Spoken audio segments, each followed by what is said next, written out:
change place, and we also have the Tony Street, Cars Hill, Poplar Street location as well. So the first one tonight will be the 2015 West Broad Street. And this is both these cases tonight are returning to you as master plan development. So tonight will be for recommendation. We'll have two votes on the first one, and it's also future land use change, zoning change and future land use change. And then we'll have one vote on the second one, as they're not. Rick, as you're talking about the first one and the second one, I don't know what you're talking about. So we're talking only now about the West Broad Street, right? Okay, yes. Okay, let's just talk about them one at a time if we could. Okay, two votes on that.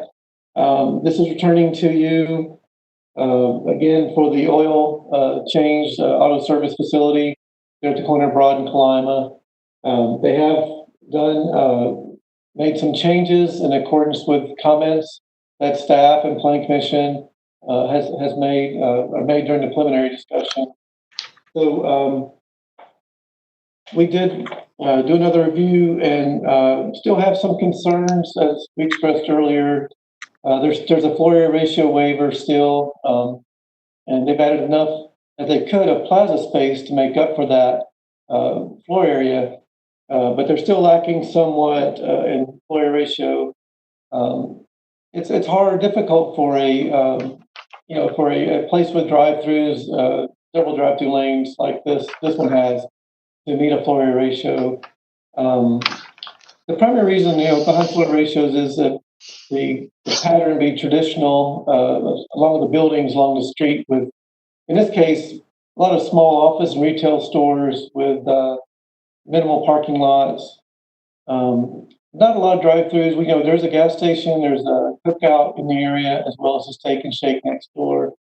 As we pointed out, that it's a little different in that those, except for the gas station, which precedes our floor area ratio, the other two, the drive-throughs are sort of accessory to the dining areas, whereas this one is almost strictly a drive-through use.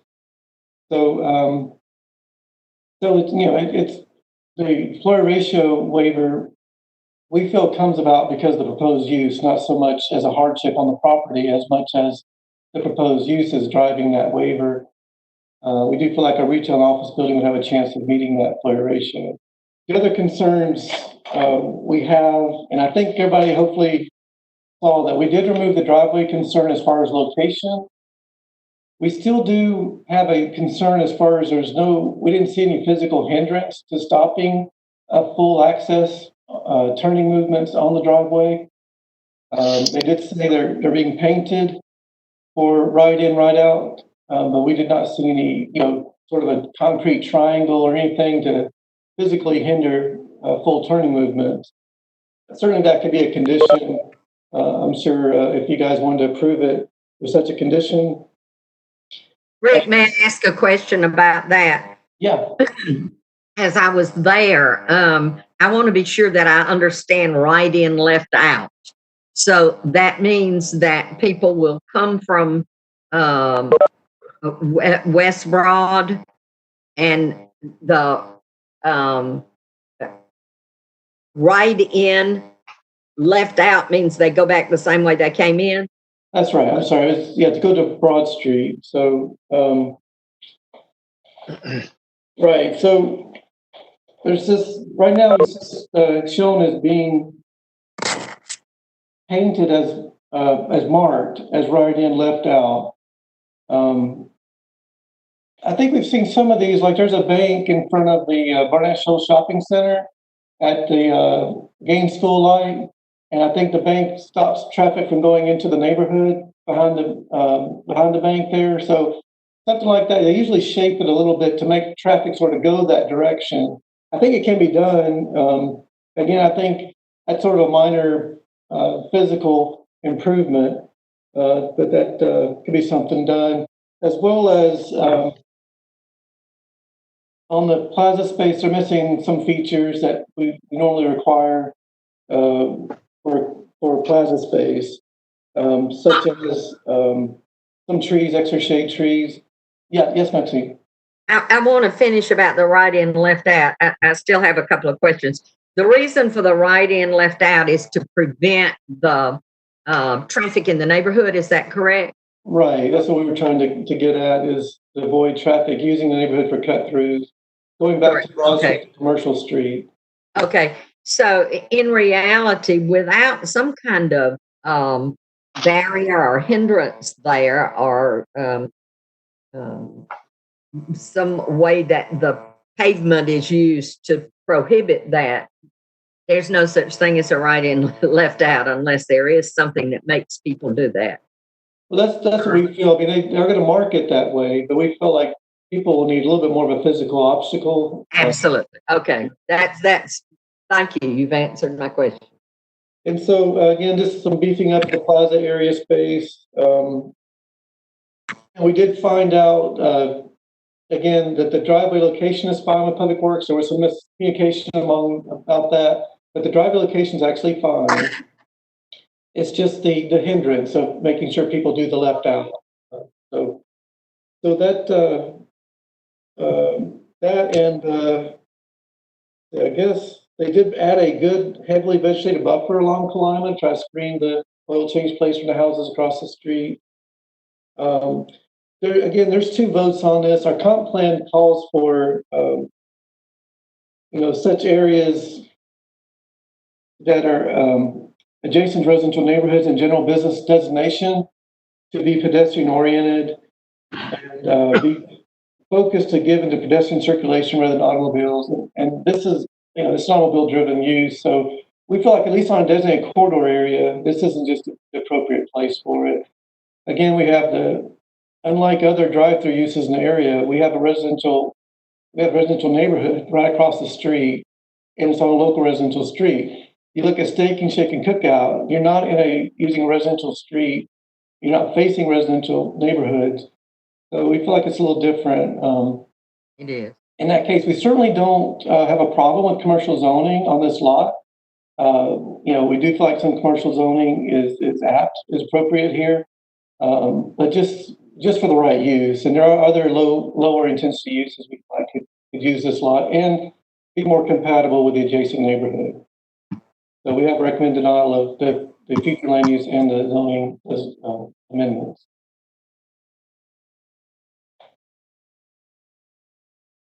And we did have some citizen input.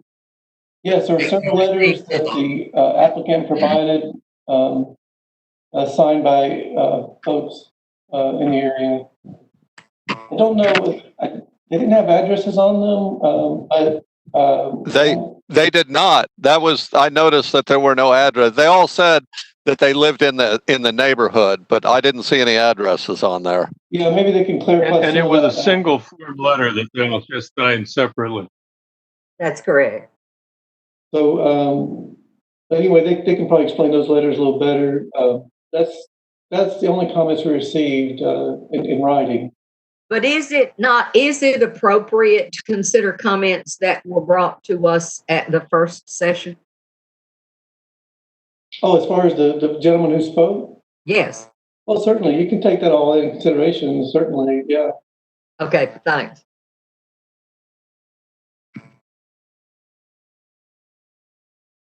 So does anybody have any questions on the Broad Street case? I'm just wondering if, and I don't want like the whole backstory to it, but floor area ratio is like that concept. Is it that there is, for the size of the lot where the proposed building would be, that there is not enough space in the building compared to the size of the lot? Is that what the issue is? Yeah, it's a ratio of floor area to lot size. And again, we have provided some alleviance with plaza area space. A certain percentage can be used for the floor area. The percentages used to be higher. We were finding a lot of variances, and we lowered the percentages. It used to be 40% and 25%. We've lowered it to 20%, and we lowered the percentages. And the main thing is that what has kind of driven it's kind of deters automobile uses such as car dealerships, drive-throughs, gas stations, things that don't have a substantial building form.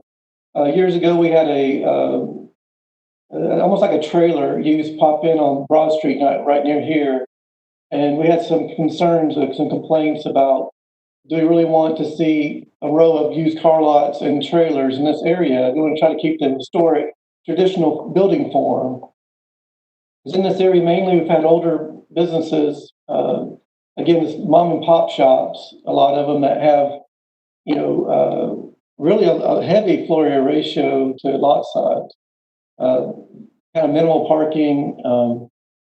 And we do feel like if it wasn't for the 3 drive-through lanes here, this building itself might work. If it wasn't for having to do all the parking area before the building and behind the building, to get through the building, that few extra spaces could be added, and you would have an office or retail use on this side.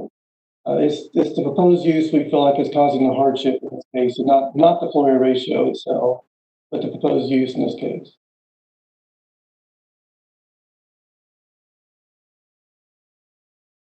Okay, let's move on to the next one. Okay, so we have a Coney Street and Poplar Street at Cars Hill. This one again is returning to you. This will have 1 vote for the PD plan development that's being proposed to replace the originally approved special use. As you know, the special use was to use the school for residential purposes. The idea now is to renovate this school return it to an office form. It was an office building, and renovate it to continue use as an office building, and then build some residential units in the back of the property, which is zoned differently, the front being the CG and the back being the RM2. The back is also an airport overlay. The airport has looked at this proposal, and they have been okay with it. So that wasn't a problem with the airport authority. The other thing is, as long as they do the regular airport things, that's like non-metallic roofing, shielded lighting, that normally they always have to do anyway. So, and again, looking at the changes that were made, and they did produce a lot of waivers from 9 down to 5. So they did try to meet everything they could. The 2 of the waivers of the 5 are actually repeated from the special use permit, and that's just going to be the case with any use of this property. The front yard parking is non-conforming. There's parking really close to the Cars Hill development. There's no place to put a buffer there. So those 2 were approved before with the special use permit, and they've repeated those. The 3 new ones, they are breaking up the lot to sell the school differently from the multifamily. So there's a lot size of 1 acre that's required in the airport overlay. So that's one of the waivers, to allow lot sizes less than 1 acre. They've also asked to waive a buffer between the commercial office and the proposed multifamily. Normally there's a buffer between residential and commercial, so they've asked to do a waiver there, as well as, I'm trying to think of the 5th one. Parking abutting the property line. Yes, that's one that's continued. And then we've got the parking. They didn't ask to waive the minimum amount of parking for the office building, but they're having to put some of the office parking on the multifamily lot. So they'll have an offsite parking agreement. So all the parking lot that you see for the multifamily building, by the multifamily building, some of those spaces will need to be for the office building as an offsite agreement. So those are so actually that put the number of parking spaces on that lot above the maximum. So that's another waiver. We really don't have a problem with the waivers. When we came to our recommendation, our primary concerns were the scale of the proposed housing, the dwellings. We've got a duplex of 2 3-bedroom units and a 4-bedroom building. Both of them about 2 stories in height. And we feel like with the neighborhood being traditionally 1 and 1.5 stories, that we would try to adhere to that type of elevation. So that's the reason, mainly the scale of the architecture. We have a few conditions. Again, an offsite parking agreement to make sure the office has enough parking. Do you call that an off-site parking? Is that what you call it when the office complex is going to park in the housing? You say that's an off-site parking? Right, yeah, off-site for the office building to have some parking on another site. So we need an agreement for that. Public Works has been asking lately for all the sidewalk to be in the public right of way, so we need a little bit more dedication of right of way, as well as, and they've agreed to this, but we just want to put it, if it goes into ordinance fashion, that the office building be ready for occupancy, that it be improved and renovated for occupancy prior to development of the RM2 portion. So that's our third proposed condition, and they've agreed with that. They've denoted that on their site plan. So those are the three recommended conditions. If it goes through, again, we recommend denial. Those are just concerns. They could be conditions. Again, we recommend denial for the height and scale of the buildings. There is a large building across the street that's built recently. Didn't quite fit into the historic fabric. It did get approved. And we feel like, though, any other buildings on, at least going through a special approval on this street should adhere to the traditional style scale on this street. So we are looking at the block. I think they will find some examples of houses throughout the neighborhood. Certainly, there's apartment buildings in the neighborhood. But this block, at least, we were trying to keep it more in tune with the houses right in the immediate vicinity. Did I miss something? Alice? Thank you. I have a couple of questions just for clarification. So the houses are being built on the RM2 portion, correct? Right. And I mean, I know this was a binding site plan before, but if this had no zoning on it, would those houses still be under a special use requirement because of their height? Well, I'm sorry. I'm sorry. Go ahead, Rick. Yeah. Okay. So if it wasn't in the airport overlay, the height actually meets the standard, the zoning standard. So if it could be by right if we didn't, if we weren't splitting a lot off and doing the various waivers along with that associated with that. But I mean, the buildings themselves meet the height standard for RM. Yeah. Okay. I just wanted to clarify that. This is an area that, in my humble opinion, probably should never have been zoned RM2, but there it is. But I just wanted to make sure that I understood if those would have been, in RM1, if they're okay. And actually why we're here is because there's a binding site plan on the property and it's in the airport overlay zone. I'm a bit confused. Can you hear me? Yes. Okay. I went by the site and I found that there were at least 8 houses that were 1.5 or 2 stories within about a block of the site. And one of the 2-story houses was right across the street. So I'm still confused as to why this is considered out of scale. Well, the houses going down the same side of Poplar, they might have 2 stories in the back, but in the front they're 1 or 1.5 stories. And that was actually through a special use several years ago to create those lots and put houses on them. 2010. We do feel like just looking at the immediate area, that the 2 stories, we've seen a lot of that style housing going up in town. North Avenue, you're seeing that going up a lot. And we just feel like it's just not traditional as far as the housing up there on Cars Hill. Certainly there could be examples in the neighborhood, not doubting that.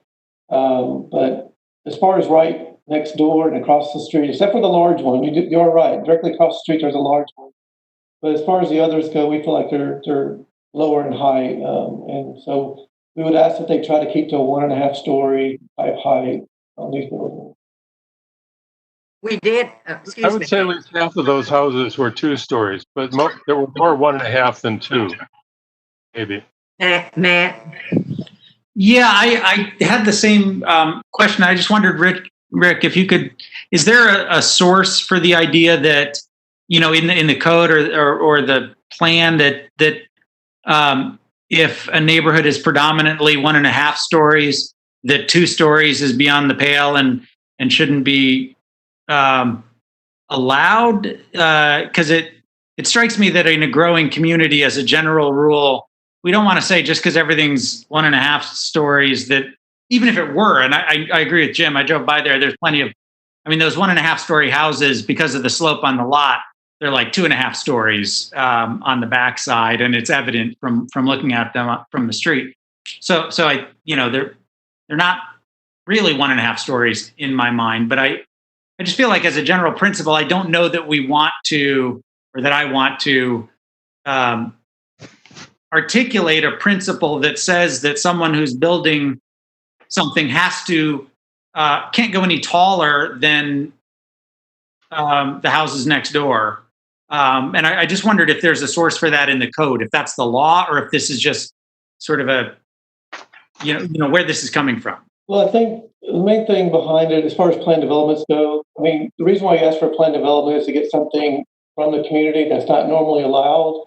So in this case, there's 5 waivers. We're giving them something that no one else can do in that neighborhood, all these waivers. So in return, we can ask for something back. As far as the main thing is the benefit to the community, and there could be other benefits, besides lowering the height, certainly. But we just felt like one of the, if we're giving waivers for parking and screening and lot sizes, that we might ask in return that the architecture match, with the nearby architecture as far as scale goes. But there's certainly no requirement. There's no ordinance requirement. It's just trying to do a tit for tat. You're asking for something. We'd like to get something back. So that's all that is. We have 4 minutes. I'm going to make a comment. It is as if, Matt, it's the whole concept that the area has been taken over by student housing. And so there is down Little Street, some of the first student housing there ever was in Athens, because that's where they could put it. And so now with, as we're coming up Little Street toward the school, the one huge house was very controversial. And that's actually when I got involved in the planning commission. And most of the neighbors who were right in that area were very opposed. Density was a huge question. I'm still not sure it meets density, the across the street one. But at any rate, just the whole idea of, I think, feeling very invaded in every way by student housing in a neighborhood that was single family housing for years. Now, one of our people sent in and said those were the little Oconee Street houses were mill houses. They weren't. I can say that with confidence. I've done a lot of research of the area. So they weren't mill houses, but they're all, 1-story houses. One of the concerns that I had was that we asked them to at least look at the housing, see if they could bring it down any. There are ways to put 4 bedrooms. There are ways to put 3 bedrooms. And I didn't see any effort, based on what I know, and I will ask that question tonight, to maintain the same amount of bedrooms, just not in such an overpowering way.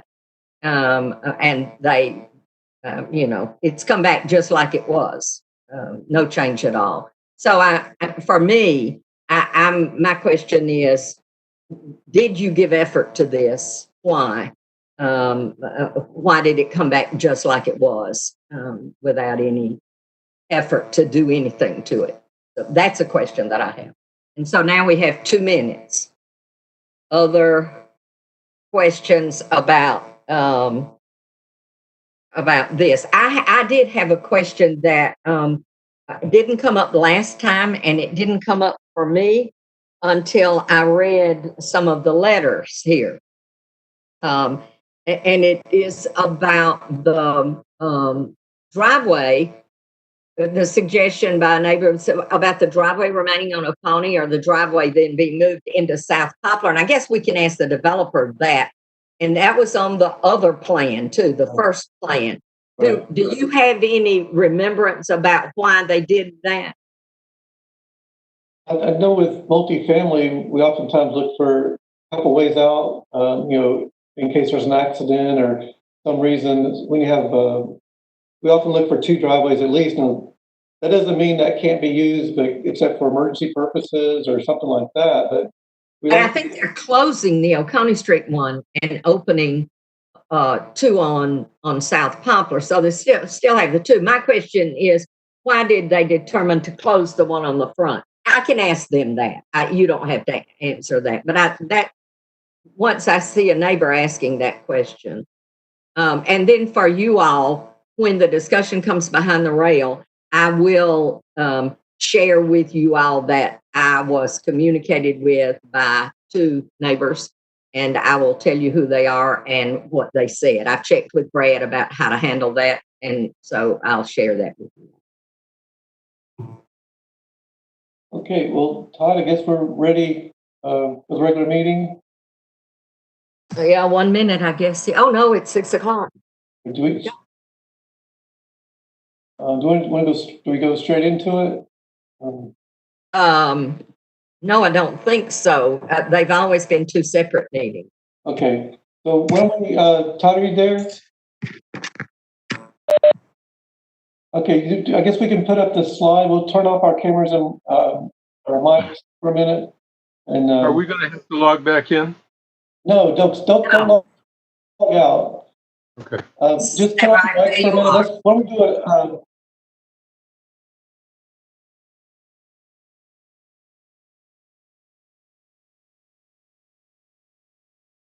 Okay. Sure, that's fine. Okay. I'm ready to move on. Anybody need to take a break? Okay. It's helpful. I will tell you all honestly, it's helpful. Well, I see some people maybe have. Matt, are you here? Alice? They have taken breaks. No, I'm still here. I was just muted. Sorry. Okay. Alice, are you here? Yeah, I just muted and turned my video off, and I hope everyone else will mute as well while they're not talking. Absolutely. I was about to say it's really helpful unless you have a reason to go out to keep your video, because that's the only way I know how to tell. And Brad's not here tonight to see your hands raised. And so I'm looking at you in a different way in hopes that I'll be able to see. But if I don't see you, please speak up.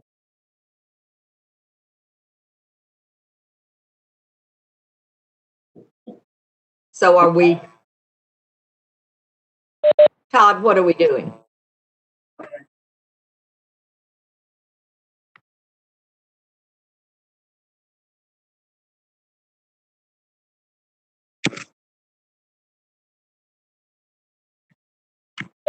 Okay. Good evening. Welcome to the July 2nd, 2020 meeting of the Athens-Clarke County Planning Commission. My name is Maxine Easom. I chair the commission this year. In response to the state of emergency in Georgia regarding COVID-19 or the coronavirus, this meeting is being held via a WebEx online meeting platform, which is being broadcast on YouTube and ACTV cable channel 180. Members of the public were provided the opportunity to email comments to the planning department prior to 12 noon today. Members of the public may also address the Planning Commission in real time via electronic communication provided in the auditorium at 120 Doherty Street, subject to safe distancing measures. For those of you who are viewing the meeting remotely, you will find the meeting agenda on the Planning Department website at www.accgov.com/planning. For those of you viewing the meeting from the auditorium, on the table outside the auditorium door, you will find copies of tonight's agenda, a sign-in sheet, and political campaign contribution disclosure forms for those wishing to speak in opposition to an agenda item before the mayor and commission. After staff presentation of an agenda item, we will receive public comment, first from the applicant, then from those in the auditorium, and then we will hear any public comments recorded earlier. 10 minutes are allowed to address the commission for the applicant or their representative, and also for any specified interest group representative who has requested additional time prior to the meeting. 3 minutes are allowed for anyone else who wishes to address the commission. After public comment, the applicant or their representative may request a 2-minute response. Once the public hearing is closed, the Planning Commission will proceed to discuss and act on the item. We will receive no additional public comments unless requested by commission members. When addressing the commission from the auditorium, please speak from the designated place as directed by the staff. For all speakers, we request that you provide your name, your address, and your occupation for the record. For those in the auditorium, a timer device will display an amber light 30 seconds before the expiration of the allotted time and a red light upon expiration of the allotted time. So please pay attention to the light so I don't have to interrupt you. For those addressing the commission remotely, you will also be expected to adhere to the specified time limit. Exhibits may be displayed by the applicants remotely or at the auditorium podium. Written correspondence received by noon today has been forwarded to the commission and is part of the public record. Any additional written materials to be placed into the record must be read during the public comment within time limits previously stated. Please direct your comments to the Planning Commission and not to the applicants. And for those of you in the auditorium, please refrain from applauding or jeering any of the speakers. For everyone participating in this evening's meeting, please turn off or silence your cell phone. For commission members, please mute your microphone if you are not speaking. Use the chat box if you have any technical issues, and please raise your hand to the camera if you'd like to speak and wait to be recognized. Remember that this meeting is being recorded. And so we are delighted to have you all here and delighted to have any others who are a part of our meeting remotely. Do I hear a motion to introduce staff reports or any other documents that have been submitted to the Planning Commission into the official record? Thank you, Jeff. Jeff and Joey seconded. All right. All those in favor say aye. Aye. All those opposed? All right. I'm sorry. I should not have asked for the verbal responses, but if I could see your hands, that's great. Let's move to the minutes. Do we have any suggestions or changes that we need to make to the minutes that you received in your packet?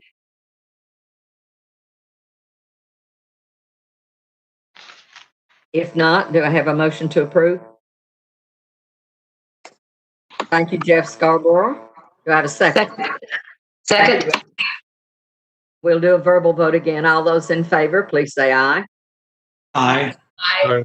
Aye. All those opposed? Aye. And they are approved. There's a lag, and so sometimes the ayes get into the nose. So I'm assuming you'll stop me if I misinterpreted your vote.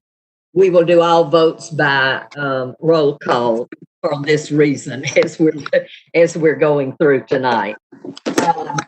Rick, do we have any May courts information?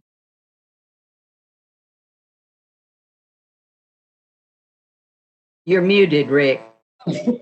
No comment. Okay, that's great.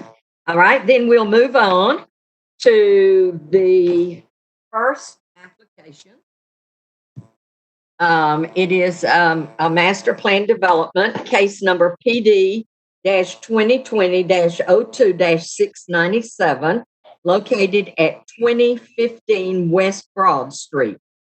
The application is a request to rezone a portion of the property from commercial general to and RS single family residential to commercial general plan development to allow for a quick vehicle servicing facility. Rick, would you give us information about that, please? Yes, ma'am. This location map showing the intersection of West Broad Street and Kalama Avenue. You can see the front part there. It's a commercial general zone area, and the back part being RM. Look, the aerial map. Again, the property is relatively undeveloped. There's a billboard and some informal parking area. There's another aerial view. You can see the nearby houses across Kalima. And Steak and Shake is on the lower part of the screen. Another aerial view there, when looking down Kalima Avenue. Okay, we have one undeveloped parcel of 0.67 acre with a billboard. Proposed subdivision for a separate RS8 parcel on the back of this property. We're zoning the rest of the property from CG and RS8 to CGPD. And again, a proposed quick vehicle service. There's a waiver, one waiver to reduce minimum FAR floor area ratio. There'll be 2 votes. Future land use is going from traditional neighborhood to general business. And then we have, of course, the zoning vote from CG and RS8 to CGPD. And then, with all plan developments, we have a binding application report, plans, and elevations. This is the future land use showing how that will change to general business on most of the property. And then the zoning, how that would change to CGPD on most of the property.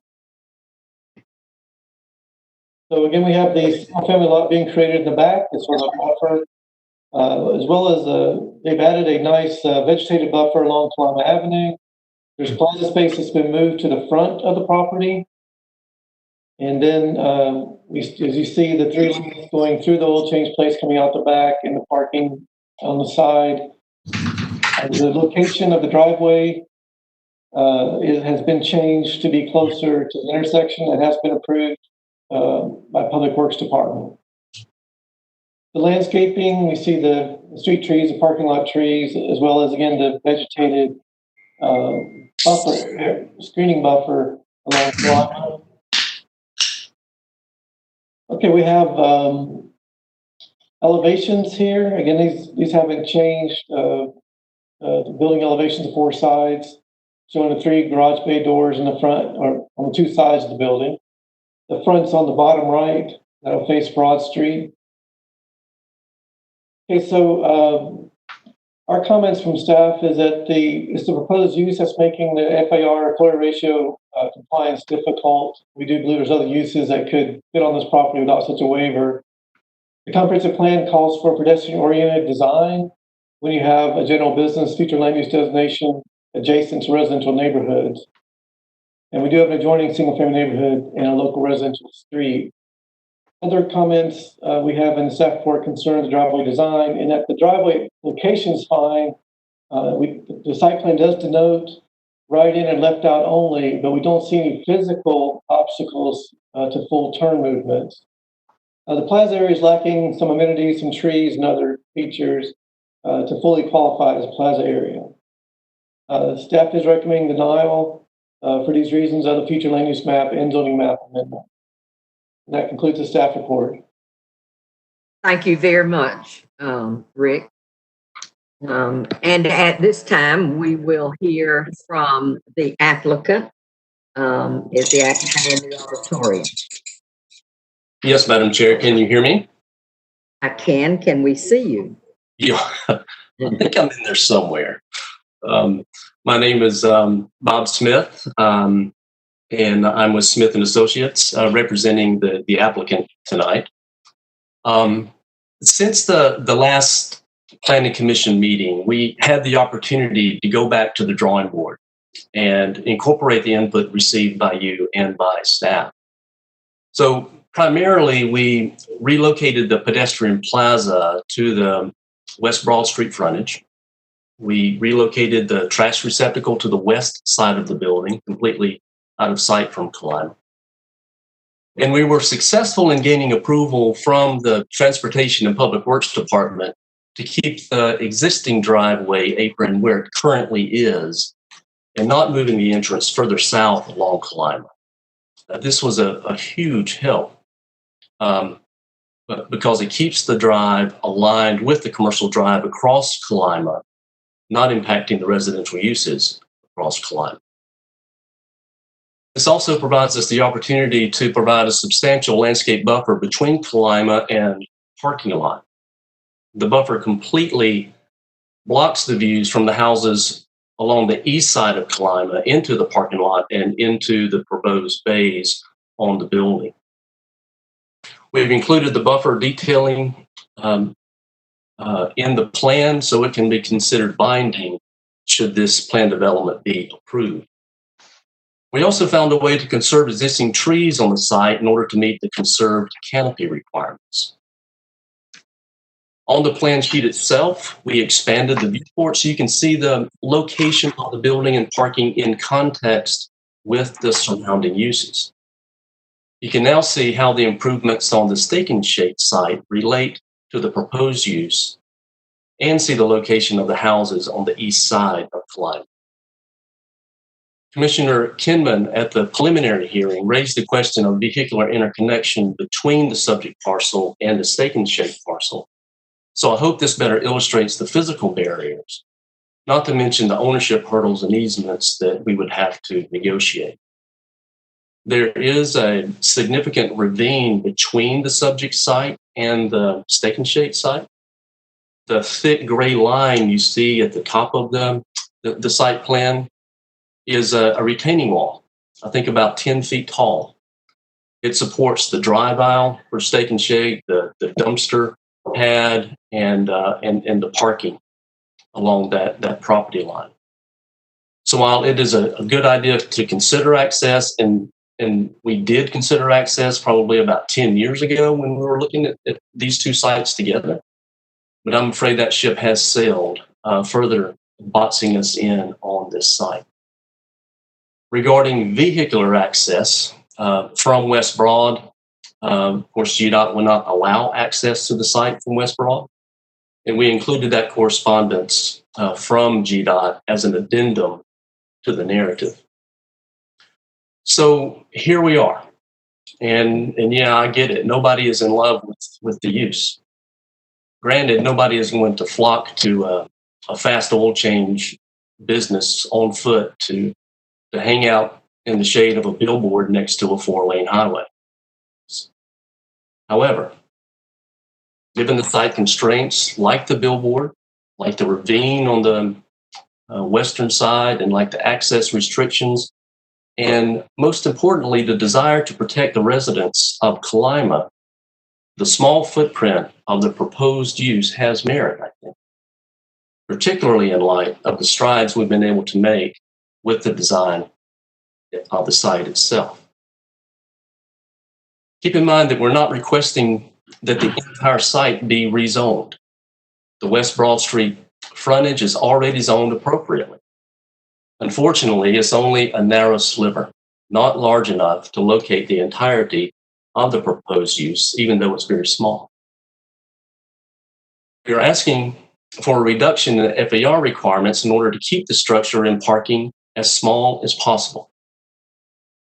The use only requires 5 parking spaces, far less than the other uses that would otherwise meet FAR requirements and potentially extend further south along Kalima and impose a greater impact to the residents.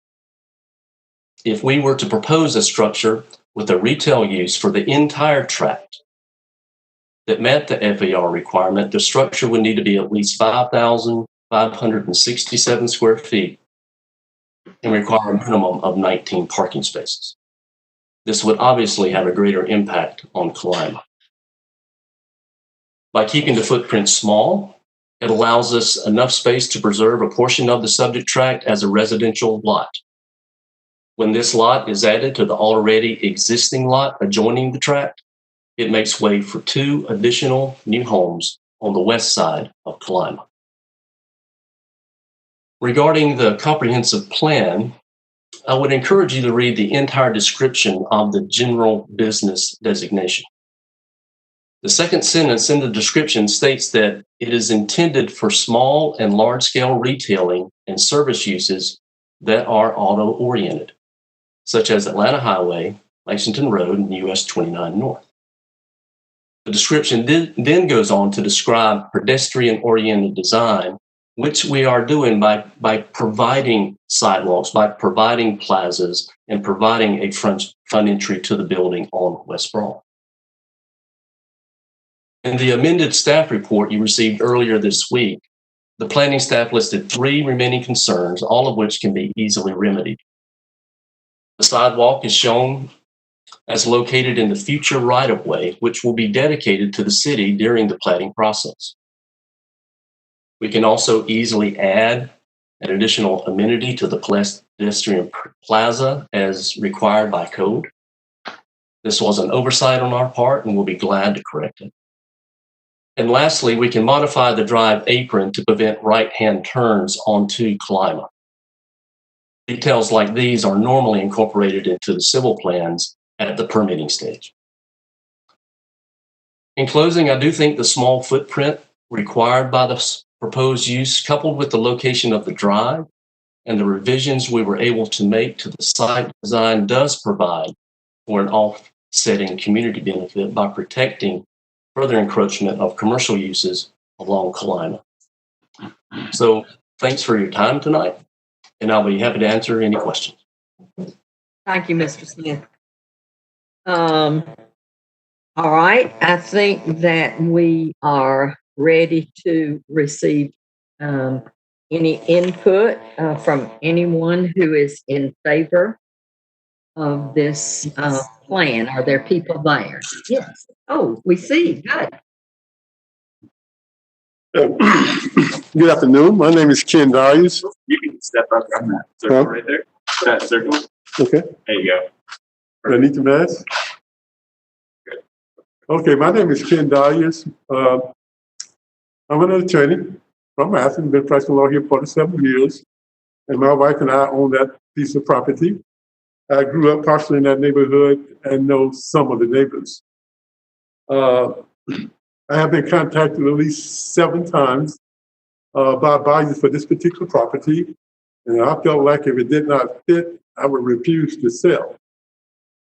I have talked to, because of the virus, I was not able to talk to everybody on Kalima Street, but I was able to talk to some of the people.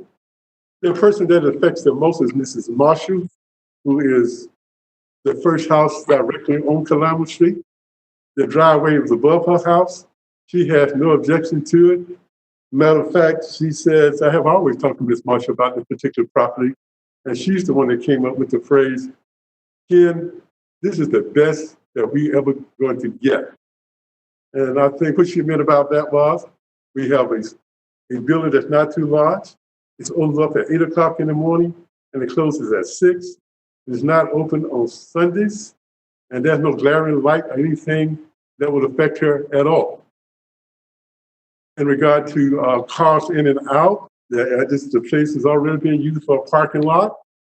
And it's been shown over the years that the parking for the food for the soul, cars do not go down Kalima Street. They exit and go back Broad Street. So there's not going to be any more cars in the area than already comes into the area in regard to being serviced here. So that's the best I got to give them. I'm concerned about the residents. I think we have provided protections and barriers for them. I think it's a good use for the property. And she says maybe later something comes along, it may be worse. You know, because sooner or later the property is going to have to be used for some type of commercial use. As Bob Smith mentioned, there's a ravine on that property. It cannot, I'm a lawyer that deals in real estate, it cannot be developed for a residential property because you're going to have to fill that ravine in. And that'll cost you $150, which makes it impractical to build any residential structure on their property, particularly including the sign that is already on the property. The virus kind of slowed me down. People would just wave their hands and say, okay, Ken, we're with you, but because of the virus, and I'm with that too, we don't want you to come in and talk to us about it. So I called the ones that I dealt with that would come into my office, allow me to come to their home. But I could not talk to everybody about that. There's some of the houses, a lot of the houses down the street are rental property and some of them are abandoned. But I think it's a good fit for the neighborhood, and I think it's something that I will ask you to approve. Linda? Thank you, Mr. Bias. Are there others who would like to speak in favor of the application? Yep. One more, I'll be brief. I'm Grant Whitworth. I live at 760 Meg Street, and I've been working with Mr. Dias for a long time with this particular property, and we've had, like he said, multiple uses that have come down, and it is a challenging site. Working with the neighborhood, we want to make sure everybody understands that the reason for this variance is because of the size of this particular use, and more importantly, this use is an essential use. It's a green use. This concept itself is a touchless transaction, which is crucial during these times. I mean, the model here is the future of how this works. People aren't going to stop driving cars up and down Broad Street. Broad is the most traveled thoroughfare in Athens. And what this provides is an opportunity for someone to drive through one at a time. You don't get out of your car. It's a touchless transaction, as I mentioned. It is the future for this type of use, but it is an essential use for everyone. Thank you. Mr. Whitworth, for the record, would you give your occupation? I am real estate, Whitworth Land Corporation. Thank you. Thank you. Are there others who would like to speak in favor of the application? It does not appear so. All right, thank you very much. Are there those who would like to express their opposition to the application?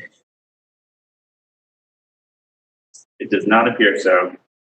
Thank you very much. And so we'll come behind the rail, so to speak. We'll have to think of a good way to say come behind the videos. I'm not sure how we say that, but we now need to have discussion by the commission. Comments? Well, I'd like to make a comment. Yes, Mr. Anderson. I am heartened by the fact that one of the signatories of the neighbors in favor of it lives adjacent, directly across the street from the property, which is encouraging. I also like the landscape buffer that will make it less obvious to the neighbors across the street. So given all the other abilities, I think it's a reasonably good compromise, especially since the neighbors seem to be more in favor of it than against, as evidenced by nobody saying anything against. Other comments? Yes, Mr. Scarborough and then Mr. Hall. I have a question, I think, for Mr. Smith. If he could address, I'd like to know what the length of the curb is from the point of tangency, I guess, on West Broad around to the driveway entrance.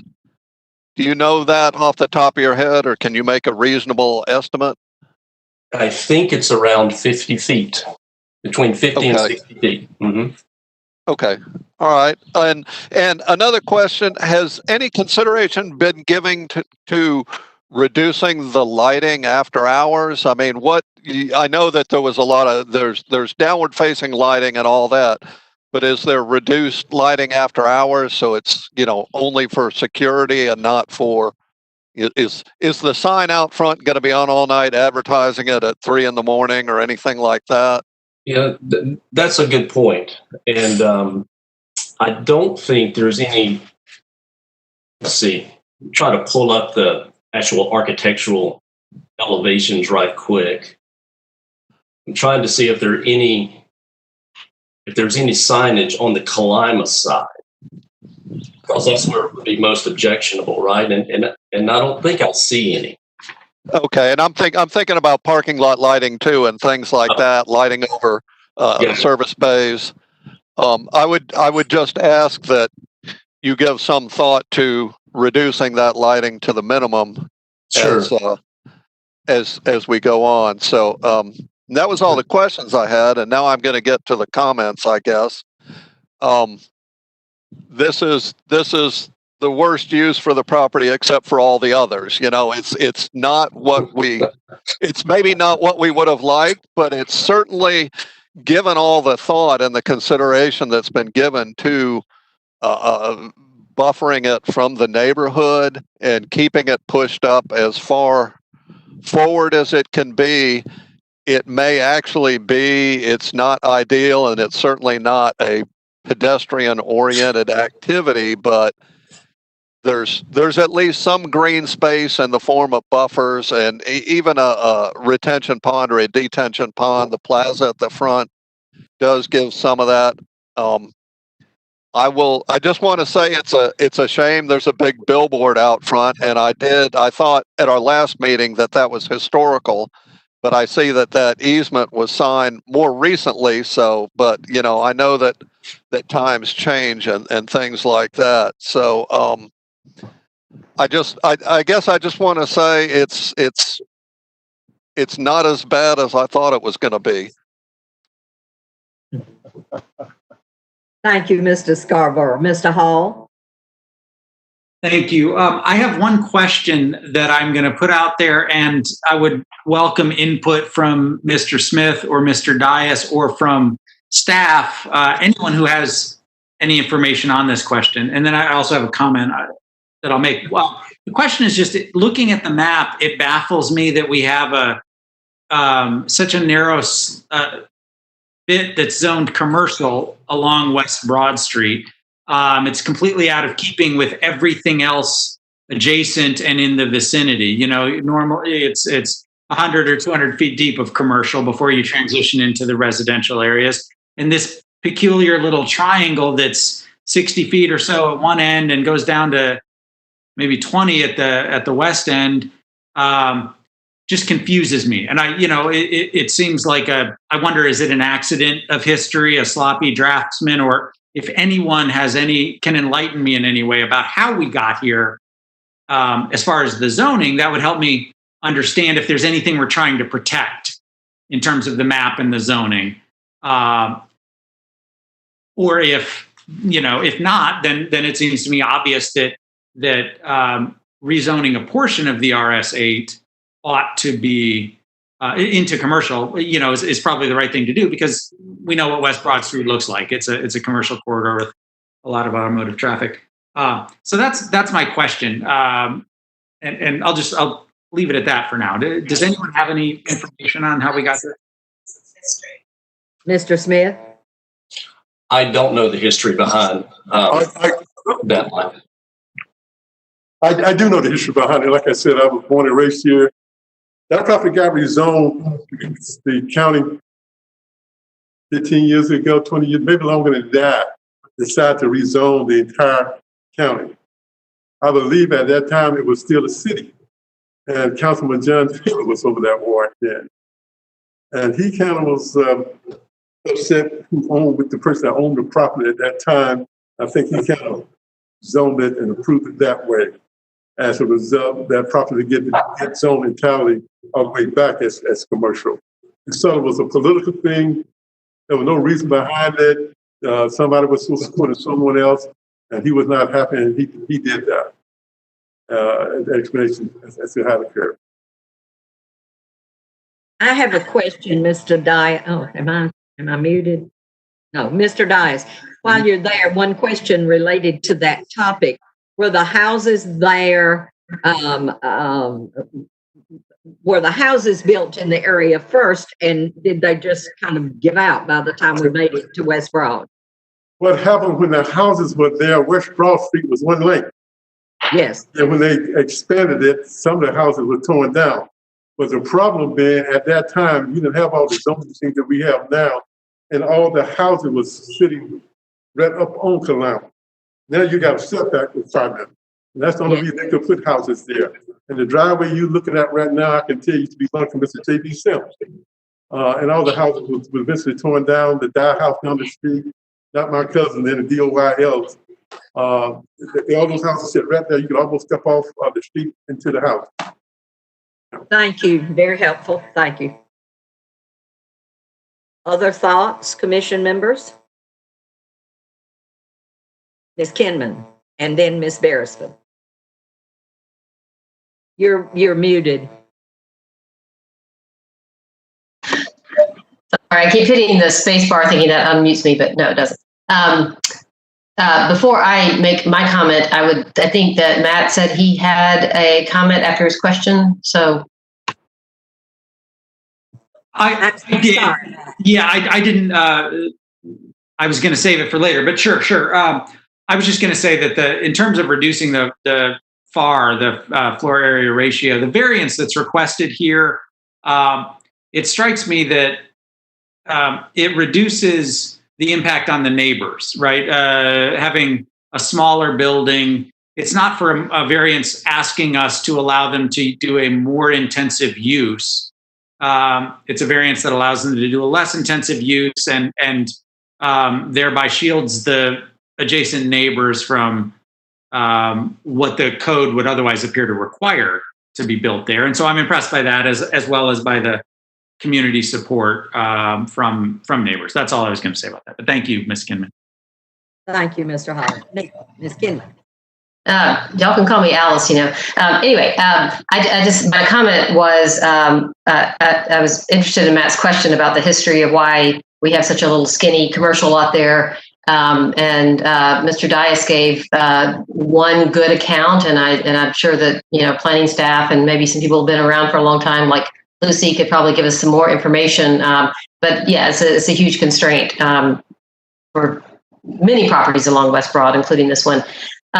So when I looked at this and read through the staff report, I really appreciated the staff report, and I totally understand their recommendation for denial, because I too am really reluctant to do two votes on a thing like this, that we have to actually change the future land use plan as well as the zoning. The comp plan clearly calls for something other than this kind of use on this kind of property. And yet, when I look at it and hear both the staff report and the applicant's report, I kind of agree with Jeff that this is the worst possible use except for all the others.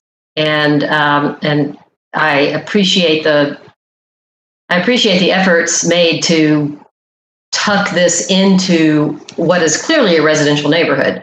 I don't make a huge distinction between property owners and rentals necessarily, but it's true that this property is so shallow that it would be, maybe you could put a big restaurant or club up there, and that would probably be more intrusive to the neighborhood, which is right across the street.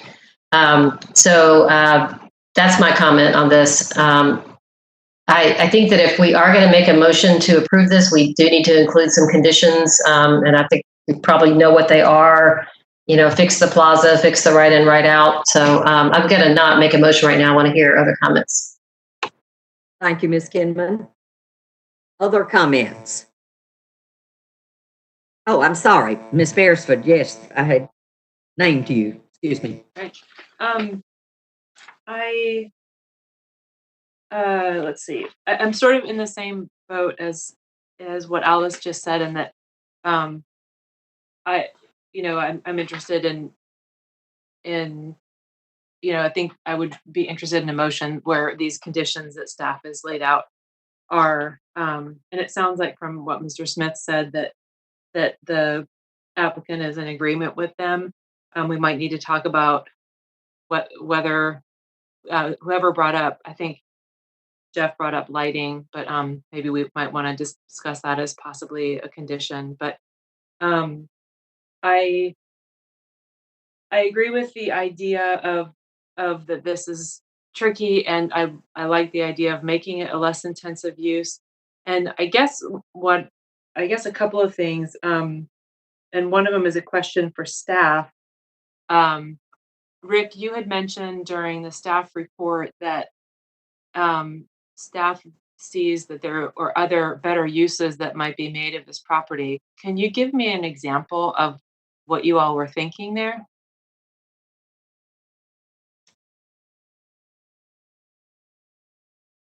You're muted. I'm not sure if you're talking. I certainly have to defer to Bob as far as mathematics go, but I just using the same restrictions on the property, which you can take advantage of. That does away with lot size calculations, so you can take away easements and buffers and things like that. And using the same plaza space area.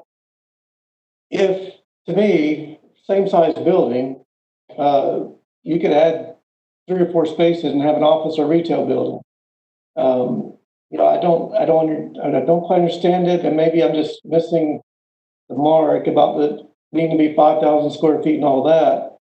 If you use the same plaza space and net reductions for the same size building, do away with those 3 drive-through lanes on the front and back and put those parking in instead. And to me, you got a much lower intensity use right next to an adjacent residential neighborhood. Whether it's office, whether it's a small retail shop, flower shop, bakery, whatever. This is going to have cars going in 3 bays constantly, all day long on a local residential street, with houses staring at it across the street. I don't know. We just look at it as an incompatible use. There's a reason why we have the flurry ratio on this corridor, and that's to keep the traditional building form and uses. And we just see it as just not in keeping. Now, Steak and Shake did get a variance. They barely met. Even with that, they barely met it. And they were under different plaza space standards at that time. We did tighten up on those. They used to be able to put a picnic table in the middle of the parking lot. We did tighten up on those areas. But we do feel like we could have something different and more in keeping with the neighborhood. That's basically what we just. I think the applicant's done an admirable job of, as we say, trying to fit this use into the area. Certainly the buffers, the better plaza space, the building brought forward, that kind of thing. But it just boils down to the use. Is this an appropriate use for this neighborhood street? Is what we basically went down to. Certainly understand going both ways. Neither of these cases tonight were easy, but we feel like a better use could happen on this property. Okay, that is really helpful to hear. I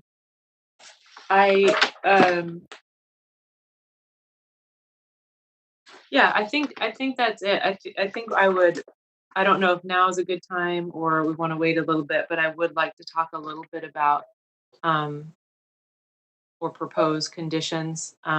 I do think that this is a unique circumstance, and it sounds like we have an applicant who's really willing to accommodate these concerns. And, I, for one, would be a fan of adding even more vegetation into this property if possible. Like, I feel like that's a fair thing to ask, because this is such a unique situation, that going even more above and beyond in terms of adding vegetation in here. But so I'll go ahead and mute myself, I guess, unless you guys want to entertain a motion now, or I'm not sure what the best way to do that is. Let's see if anybody else has any other comments, then we'll see if we're ready for a motion. Maxine, I've got a comment. Okay. I'm sorry. I'm sorry. I just saw the hands. Kristen and then Lucy. Go ahead, Kristen.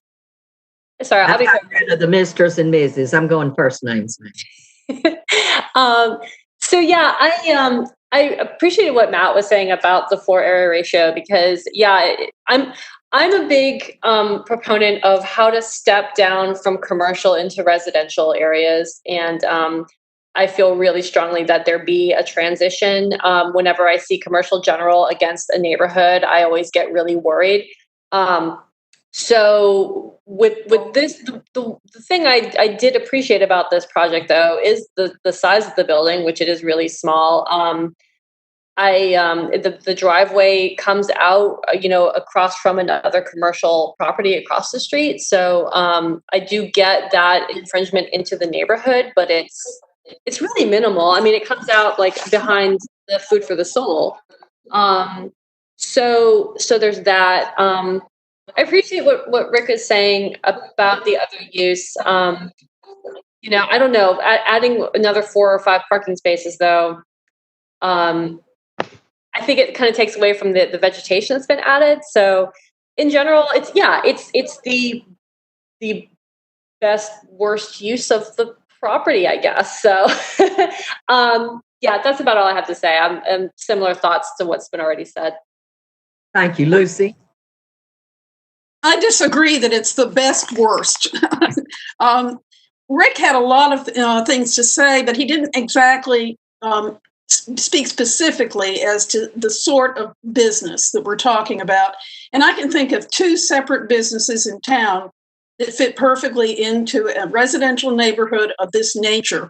One is the Synovus Bank branch that's on Beechwood, or at Beechwood, that actually there is a driveway that goes into Pine Valley Drive from there. I don't think it was originally planned to go there, but it ended up there. The other one is even a smaller lot that's South Lumpkin Street, south of 5 Points. On the right side, as you're going south, it's a bank that literally has one driveway. And it seems to me that this would be a great location that would include walk-up traffic for a bank branch. And of course, that has very low impact as far as cars go, for the most part, unless you have 3 drive-throughs, which you would not need. Because as I said, the one on South Lumpkin Street has a driveway, and that's it. But to me, something like a bank branch, which has low impact for hours, would be a perfect use for this space. I understand that Mr. Dias has been trying to market this property for probably 20 years. And it's been a very tough sell because it is on a major, Broad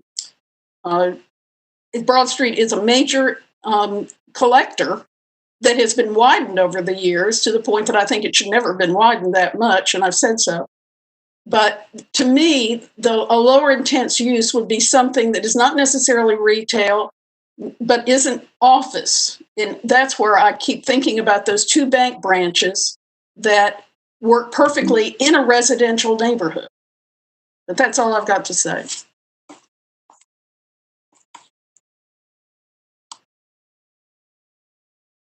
Okay. Joey, I'm sorry, I was muted. Excuse me. Yes, ma'am. Yes, ma'am. I was just going to say I did have a question, which the same as with Matt, about that little corner zoning, and I didn't know if that was for the billboard to be placed there or not. But for the overall plan, I mean, I appreciate the small building. I would have to say, I do know the buildings Lucy's talking about, and those do fit in well. But I think if you add retail and adding more parking places, it takes away from this entrance into the neighborhood. I like the residential lot in the back and the buffers that they added up front. So, I mean, the smaller use building, to me, I think fits well where this is sitting. And I think it goes well for this area. And the driveway, I think that I have eaten at Food for the Soul many times, and I never go into the neighborhood. I always come out and head back onto Broad Street. So I think that traffic will continue to do that. So that's my comments. I like the plan that's before us today.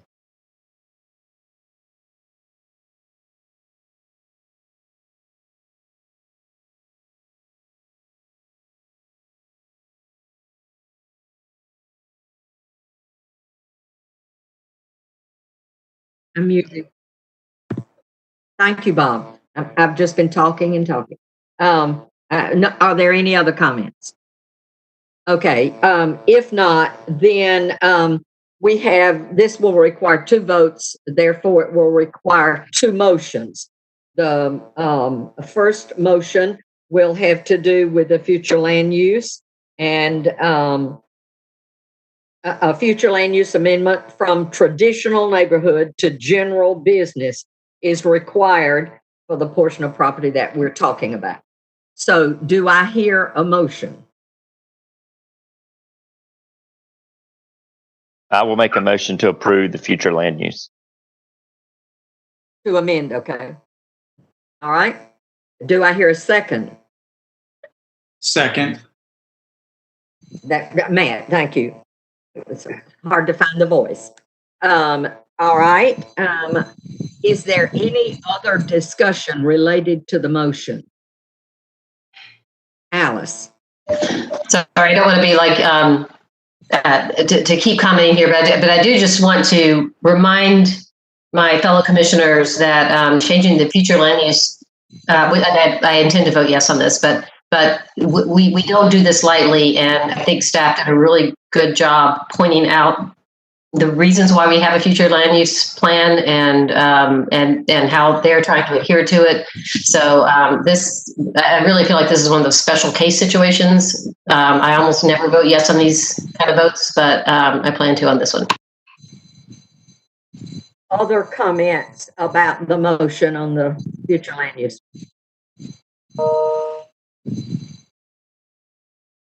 Then I assume that we are ready for a vote.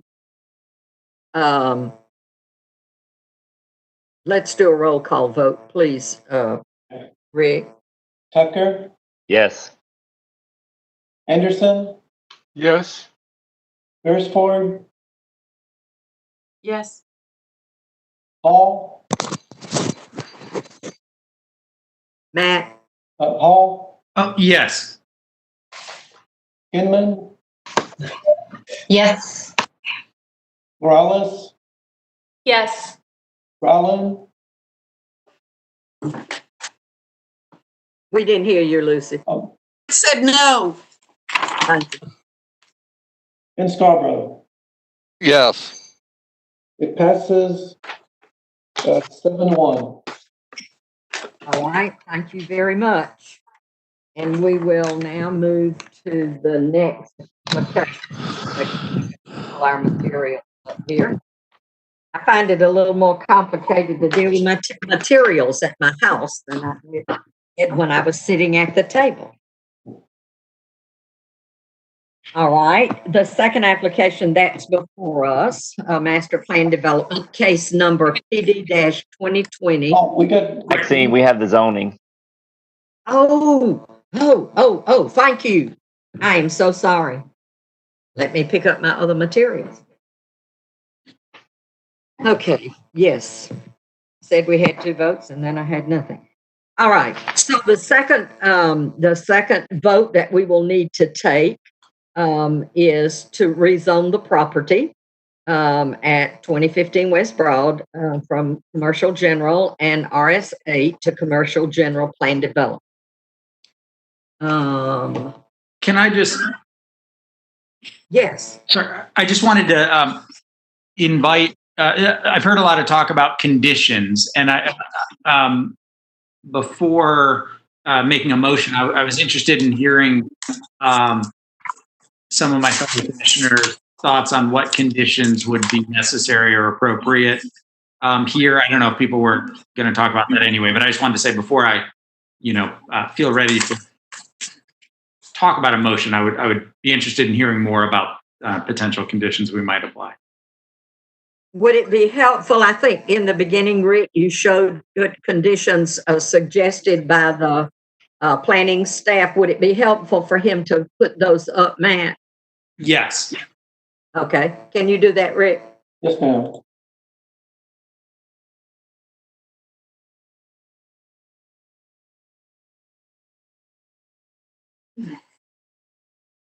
If I could help out here, we have 3 concerns. Was there another slide that had the 3? Oh, okay, I guess I did dream that. I guess not. All right, excuse me, Rick, go ahead. Okay, well, the first concern we had was the right in left out, and I think Bob said normally they work that out through plans review, but if you want to make sure that that's put in as a condition, that we could certainly, that'd be condition number 1, to have a physical, some kind of physical improvement to ensure that movement. The second would be that the plaza area meet the code requirements. And the third would be that the sidewalk be placed inside the public street right away. Say the second one again, the plaza area, what? That the plaza area just basically meet the code requirements for plaza space. That's just adding some trees and another kind of feature like a dining table, water feature, something, planters, something like that. Okay, and the third one was? The sidewalk be placed inside the right of way, and I think the applicant had mentioned that when they dedicate the future right of way, that will happen during that process. Those are the three, just again, the physical driveway improvement, the sidewalk, and the plaza space. I have a question related to the sidewalk issue. One of the recommendations by the arborist was that the trees be on the applicant's property, not out as a part of sidewalk or other places. And it did say most of the trees could manage that. What happens when we pull the sidewalk inside the right of way to the condition of putting the trees as the arborist has suggested? Bob may want to better address that. I understand, though, it's not really changing anything, but the right-of-way dedication will bring the sidewalk automatically where it's shown now inside the right-of-way. It's just the right-of-way is moving. Those trees, let me go back and check. They bring up the tree plan. So in reality, the trees are moving toward the property, and the sidewalk is moving away from the property. Is that correct? May I speak, Madam? Yes, you surely can. Currently, the way the sidewalk is shown is will be brought into the right of way. In other words, we're widening the right of way. Okay, and we've got the street trees shown between the sidewalk and the edge of pavement of Kalima.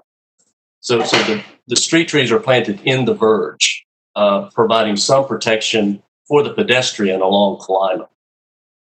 So, I mean, again, we could probably work through this at plans review stage because this is something we work through all the time. But personally, I would rather see the trees in the verge instead of on the project side of the sidewalk.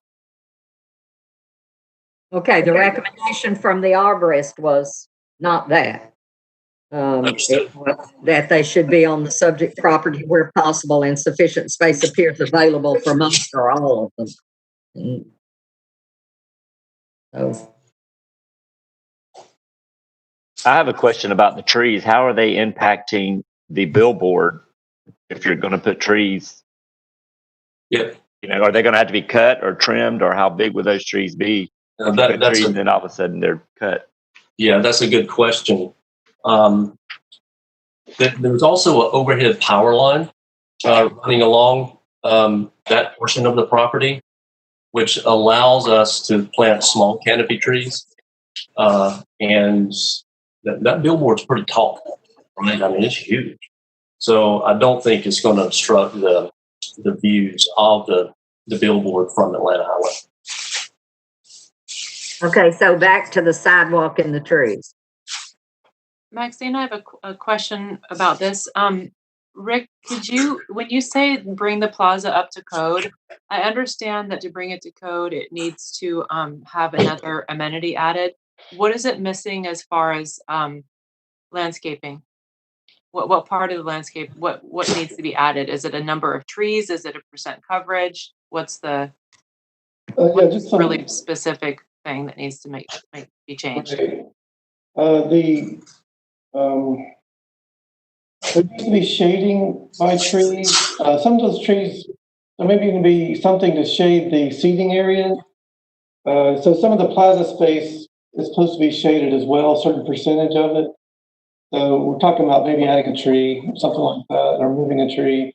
So if we wanted to, okay, great. So if we wanted to have a condition relating to adding vegetation to this site, I'm not sure the best way to do that. Is it literally something along the lines of we want, 12 trees added to the site. I want to see more landscaping on the southeast corner of the site between the plaza and the sidewalk. Like what is an appropriate way to do that?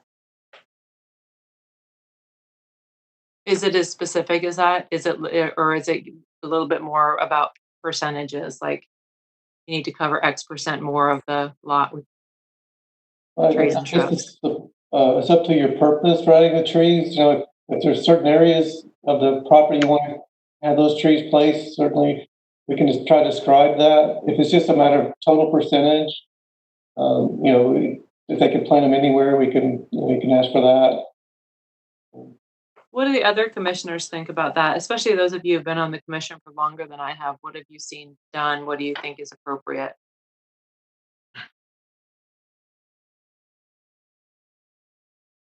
Alice? I'm not entirely sure, Sarah, that I understand the concern. You want more, yeah, but you want more green on the property. Where would you put it? I was looking specifically at the southeast corner. I was also looking at the west side. I think that those small canopy trees that are shown like up on the broad, like I think that's actually not necessarily that much vegetation happening. I just feel like, thinking about what Kristen was talking about, transitioning from a CG into residential. While there's built environment ways to do that, there's also ways to just make it sort of more pleasant for those neighbors. So, and maybe it's just too specific and micromanaging to even have a condition that says, we want more green, but. Honestly, I think maybe it is in this case. I mean, we do have a very robust tree ordinance and, arborist review. I'm not sure why you would put more trees on the west side. I mean, more trees everywhere. I agree with that, but isn't the west side looking over that ravine toward the, what's it called? Steak Shack, Shake and Steak. I get the corner. I mean, maybe add some more trees in front of the billboard. But yeah, it's just to say add an X percentage or add, a certain number of more trees, and the applicant can figure out where those go. I don't know.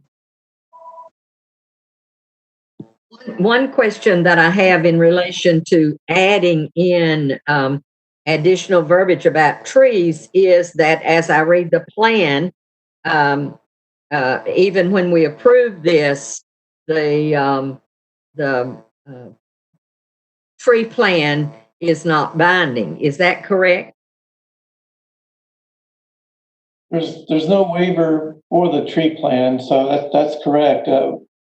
Unless you want to bind it, the tree plan only comes binding if there's some waiver requested for it. Otherwise, they're expected to just meet the ordinance. Which they are, correct?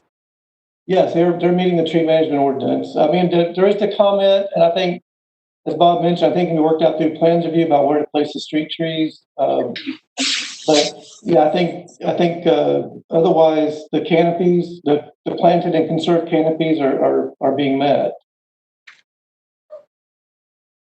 Okay. Other comments about conditions that might be considered to accompany the motion. Any other questions? I have my hand, but I don't know if I'm able to be seen on, because I don't see me on Rick's screen, but. Yeah, we see you. Okay. I guess to Sarah's point, my biggest concern was the shading at the plaza. So my thought was a condition that was working with staff to enhance the shade trees and amenities at the plaza. That was really like my thought of what the wording would be in that regard. And yeah, and the sidewalk, the adjustment in the right of way, and the buffer to prevent the right turns were really the three conditions that I was thinking of. So. Okay, Jim? Yeah, I think we're on the edge of a slippery slope if we try to micromanage this more than has already been done. But I agree with those three conditions. Other comments? Hearing none, do I have a motion? Madam Chair, this is Bob. I'm sorry to interrupt. That's all right. Could you read the conditions again, please? Rick? Well, I think as far as the plaza space goes, we're just asking that it meets code. So we can just refer to that code section if that's okay, where they just meet the regular requirements of plaza space. The relocation of sidewalk within the public right of way, I think that looks like it's going to be handled, but that would just be something Public Works would like to emphasize in the ordinance. So that'd be a condition. And then right in, left out.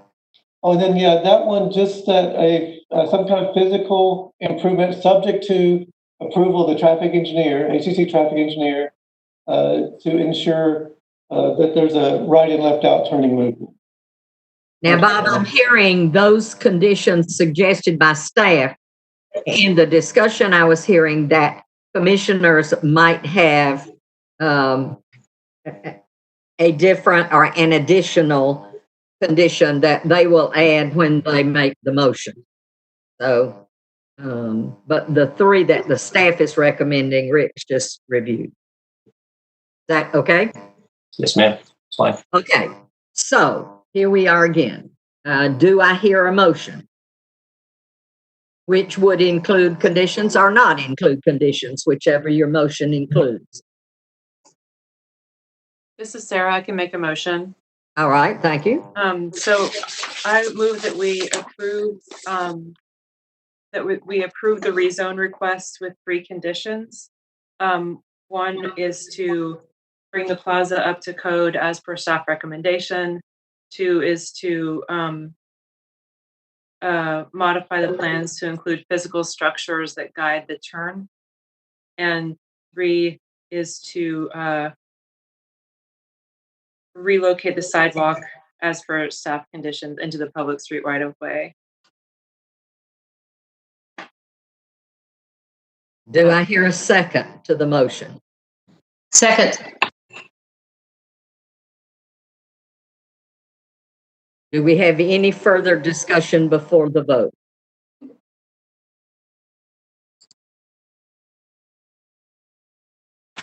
Okay, so the staff recommendation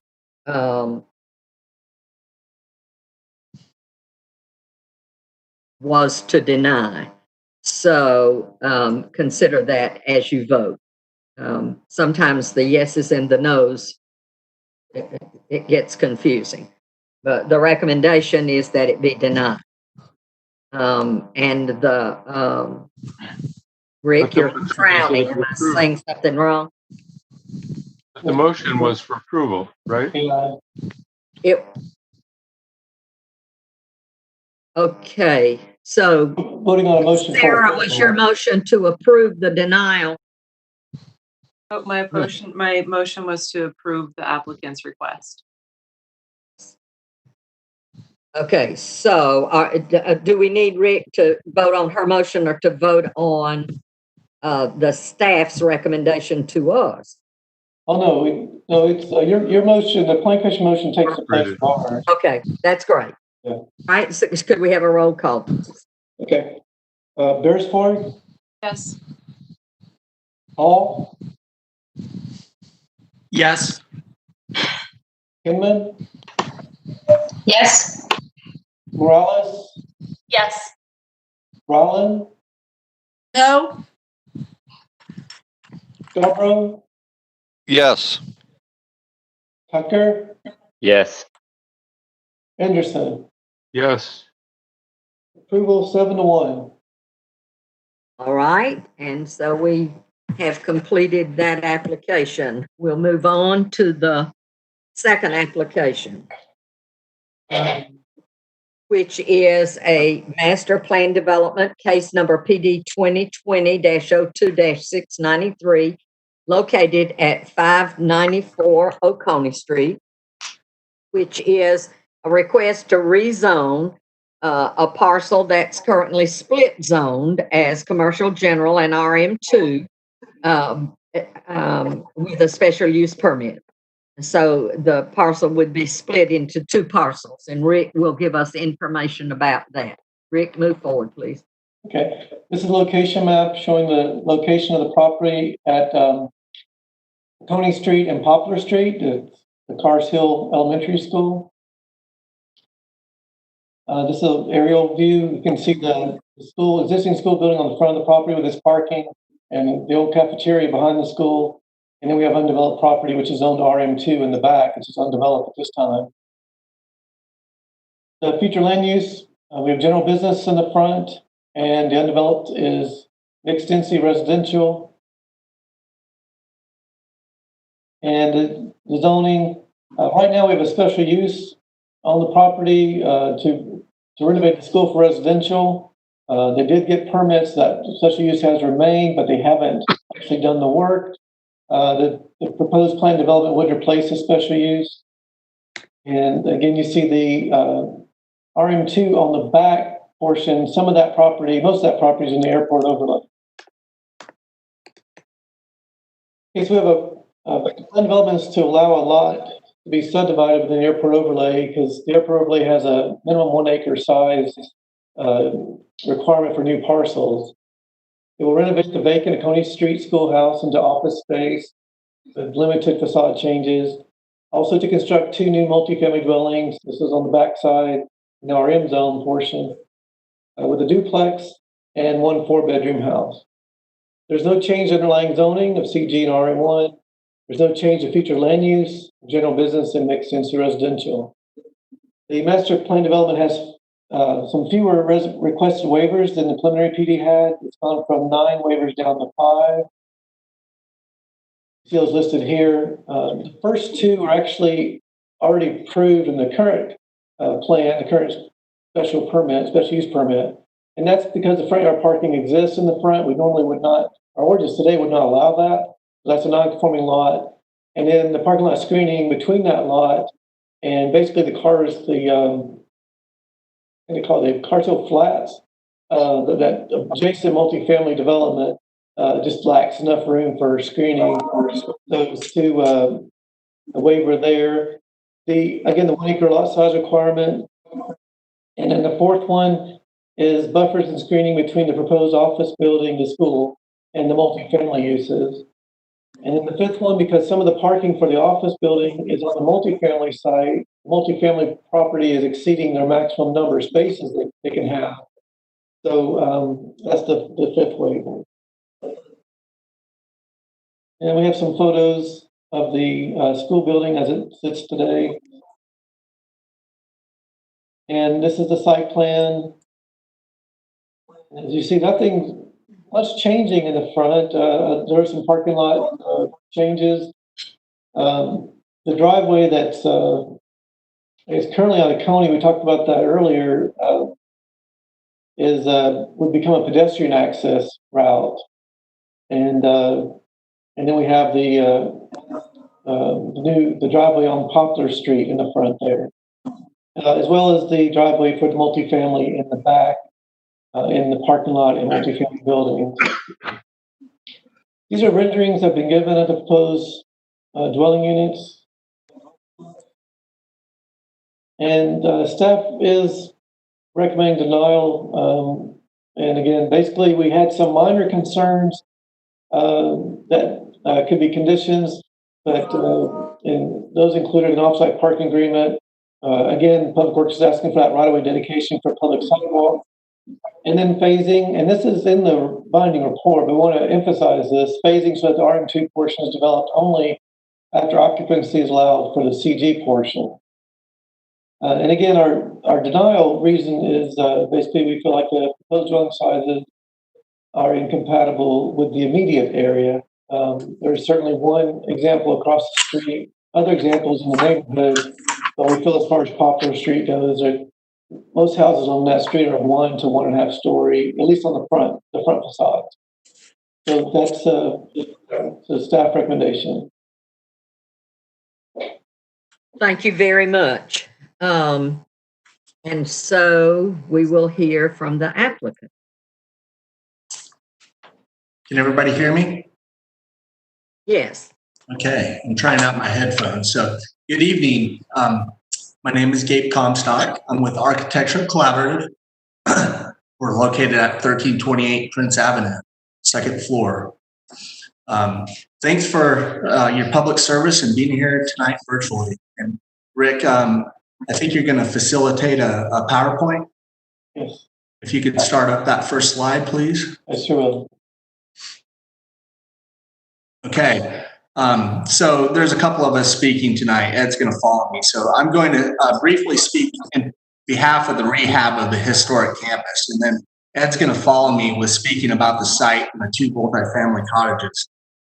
Both are important components for this project to be successful. Can you go to the next slide, please? First and foremost, we're extremely excited to be involved in this undertaking with Burrell Construction, one of Athens' best local contractors. They will perform the rehab work and become the primary tenant of this historic schoolhouse. From the first time we set eyes on this building, we are thrilled with the idea of rehabilitating this important historic asset. And a bit envious that we did not discover the building for our own office. As we all know, good in-town office space is difficult to come by. Can you please go to the next slide? The buildings are tired but have great potential, and our client recognizes that.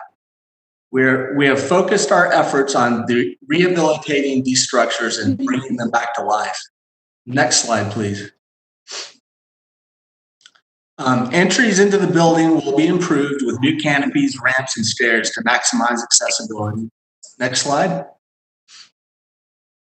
Although the interior is not part of the purview of this review, Maxine did have some questions last time that I thought I would address. We're going the extra mile to preserve the schoolhouse's history by maintaining the existing public hallways as shared circulation for the office suites. The historic classrooms are being carefully space planned to maintain their original legibility. All this rehabilitation work will be done within the guidelines of the Secretary of Interior Standards for Rehabilitation with the goal of gaining tax credits. And before I turn it over to Ed, I speak on behalf of our firm and both design teams when I reiterate that this is an important project for Athens, breathing new life into a cool old building to become the office space instead of 39 student beds, which is currently approved. Next slide, please, and turn it over to Ed. Hey, good evening. Can everyone hear me? Okay, great. My name is Ed Lane with Smith Planning Group, and I am an engineer, and I live at 1171 Keeneland Drive.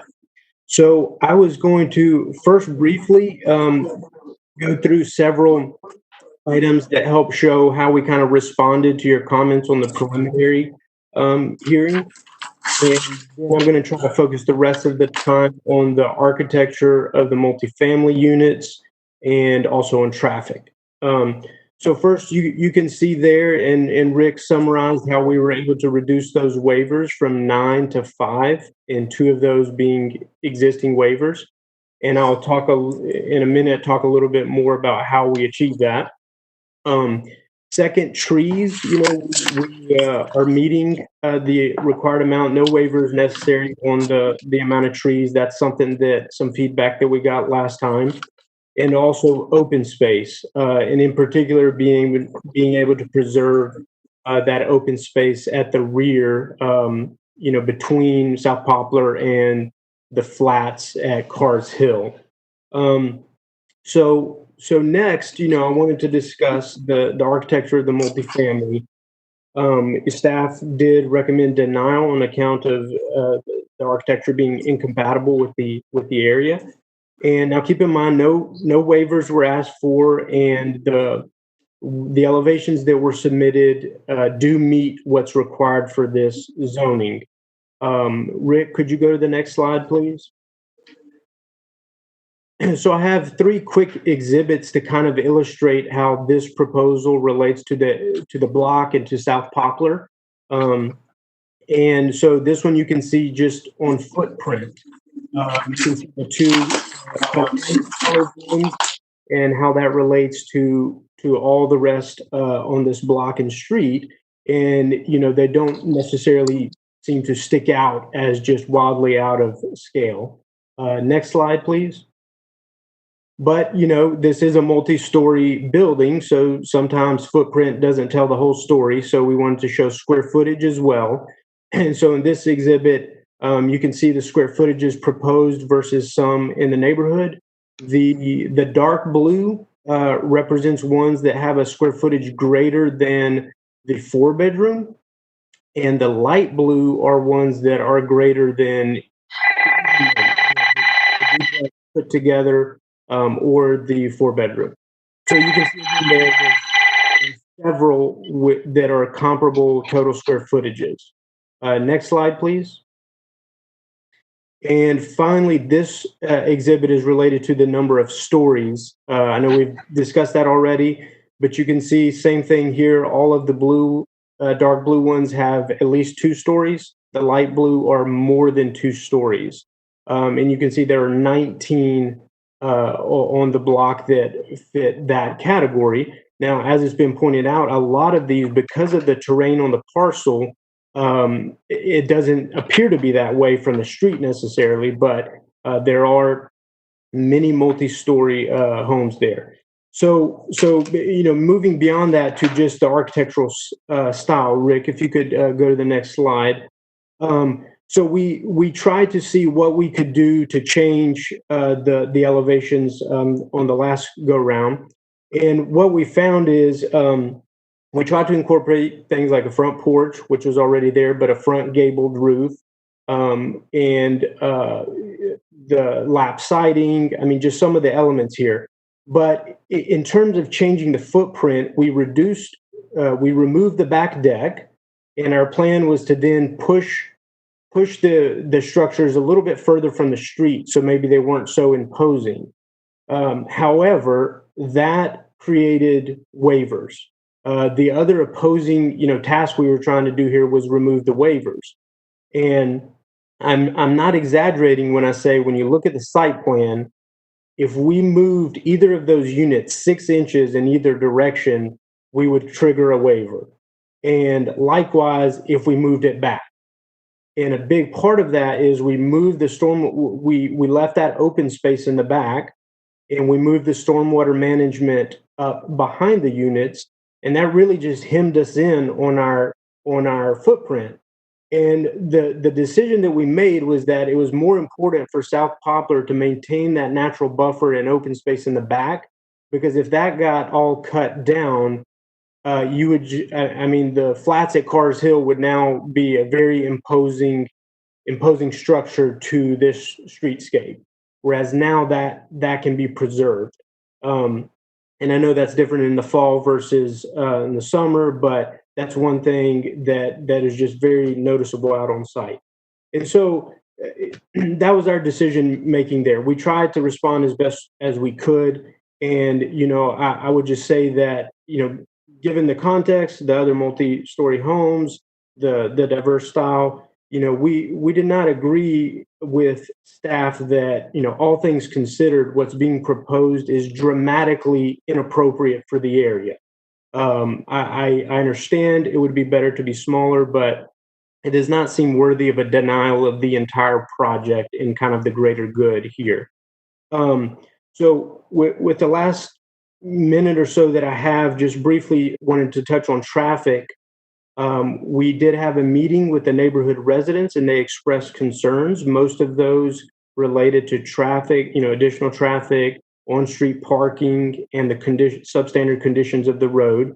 And just to summarize, I apologize just because I think I'm going to run out of time, but if I could summarize, I spoke to Tim Griffith with ACC Transportation, and he is very much aware of the problems on Cars Hill. They did a study in 2018, so he understands on-street parking, the all of the difficulties there.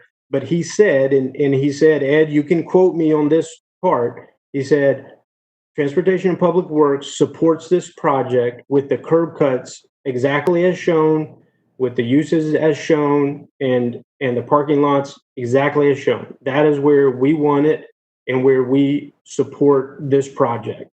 And so, sorry, I have to kind of generalize there, and feel free to ask me questions later, but that is where Tim was supporting us. So I believe that probably wraps up my time, and I will pass it back to you, Rick. Thank you. We appreciate your description of the application. All right, we will now see if there are people who would like to speak in favor of this application.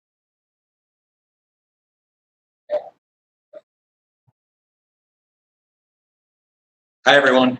My name is Chase Lawrence, and my home address is 100 Cloverhurst Circle. I'd like to thank the Commission for making accommodations to preserve the meeting schedules in light of very challenging circumstances. I know that working remotely is difficult, and we appreciate you keeping these things moving forward. I was very thankful to be able to purchase this property, and in doing so, I kind of wanted to reimagine what its highest and best use could be over and above the previously approved planned development. The previously approved plan was at max density and was 100% residential. And while I think it was a good plan, I felt strongly that there might be a better use. Timing actually has worked out very well. My good friend Lee Grail was actually looking for a permanent home for his well-respected Athens business.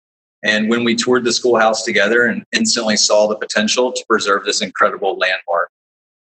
With the help of a historic-centric design team, we were able to maintain the character of the schoolhouse interior, something that the previous plan unfortunately did not accomplish. Our new design also reduces the residential density to just a quarter of what was previously approved. So we underwent a 75% reduction in the density for the residential on this site. And it also positions those residences in a single-family style in the rear of the property. That style is consistent with the surrounding neighborhood, and it will be more inclusive of future housing needs. This property will be fully parked and does not need use of any on-street parking, even going so far as to allowing the neighboring church to use the lot on weekends to help offset their current need. Our team has made every effort to choose only the highest quality finishes and design elements so that we can ensure that the end result is something that our neighborhood and community can be proud of. I'm excited for this opportunity's potential to move forward, even in the midst of what has been very uncertain times. It's a direct investment and revitalization by a long-term owner-occupant in our community. And in my opinion, we need as much of that as possible. Thank you each for your consideration and potential support. Thank you. May I ask your, sir? Yes, ma'am. I may have been writing, but did you give your occupation? We need that for the record. No, ma'am. Real estate is my occupation. Thank you. Is there anyone else who would like to speak in favor of the application? It does not appear so. Thank you. Are there any present who would like to speak in opposition to the application? Yes, ma'am. Hi, I'm Christine Overdvester, 735 Little Oconee Street, professor. I preface my remarks by saying we don't object to the plans for office space in the historic school. We object to the RM2 development. I have provided documentation to you of the 2018 traffic study, which testifies to the traffic problems in the neighborhood. The study concludes that throughout Cars Hill, congestion and narrow streets, roads impede safe access for emergency vehicles and local traffic. I have shown you photographs of public and private property damage before and after the yellow striping that occurred last year as a result of that traffic study.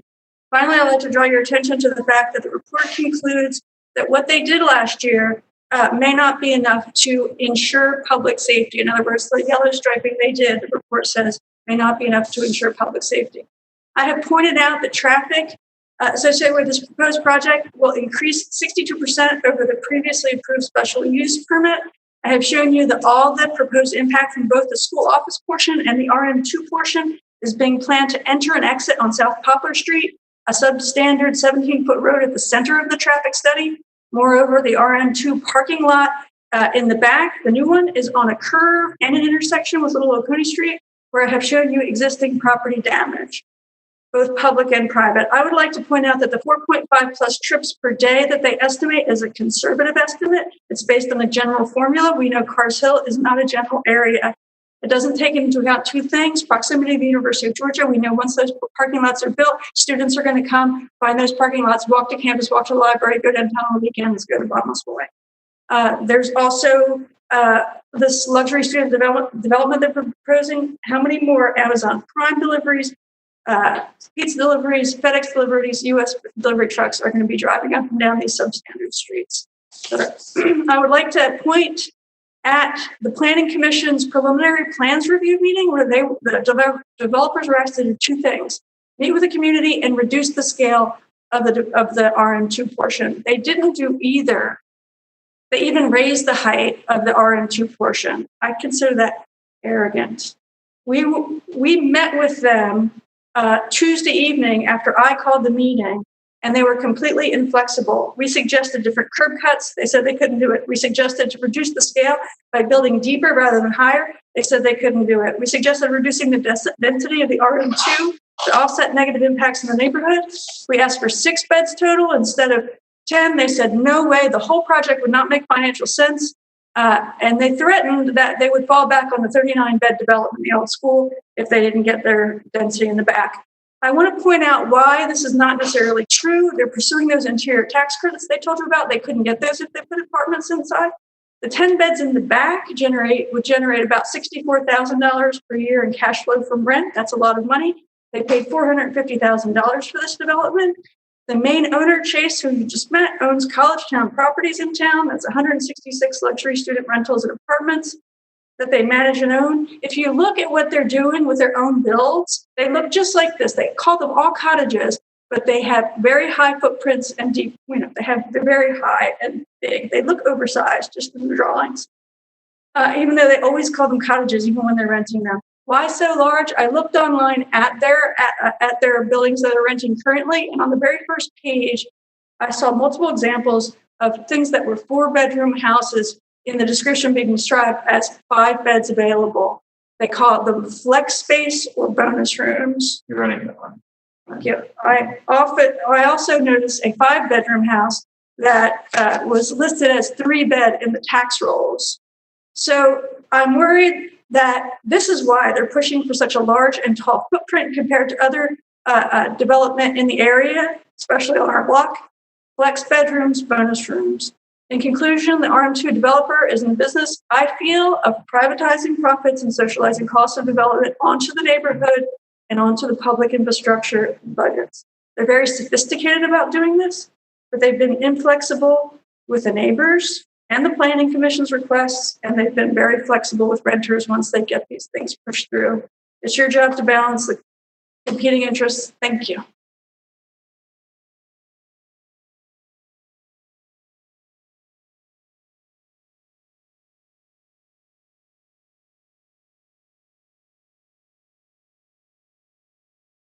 Maxine, I think we don't have anyone else to speak.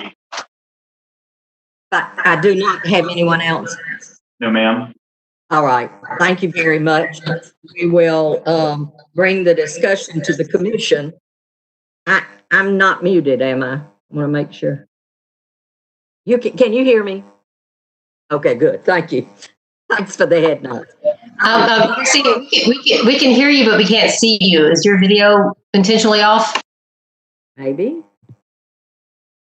Sure.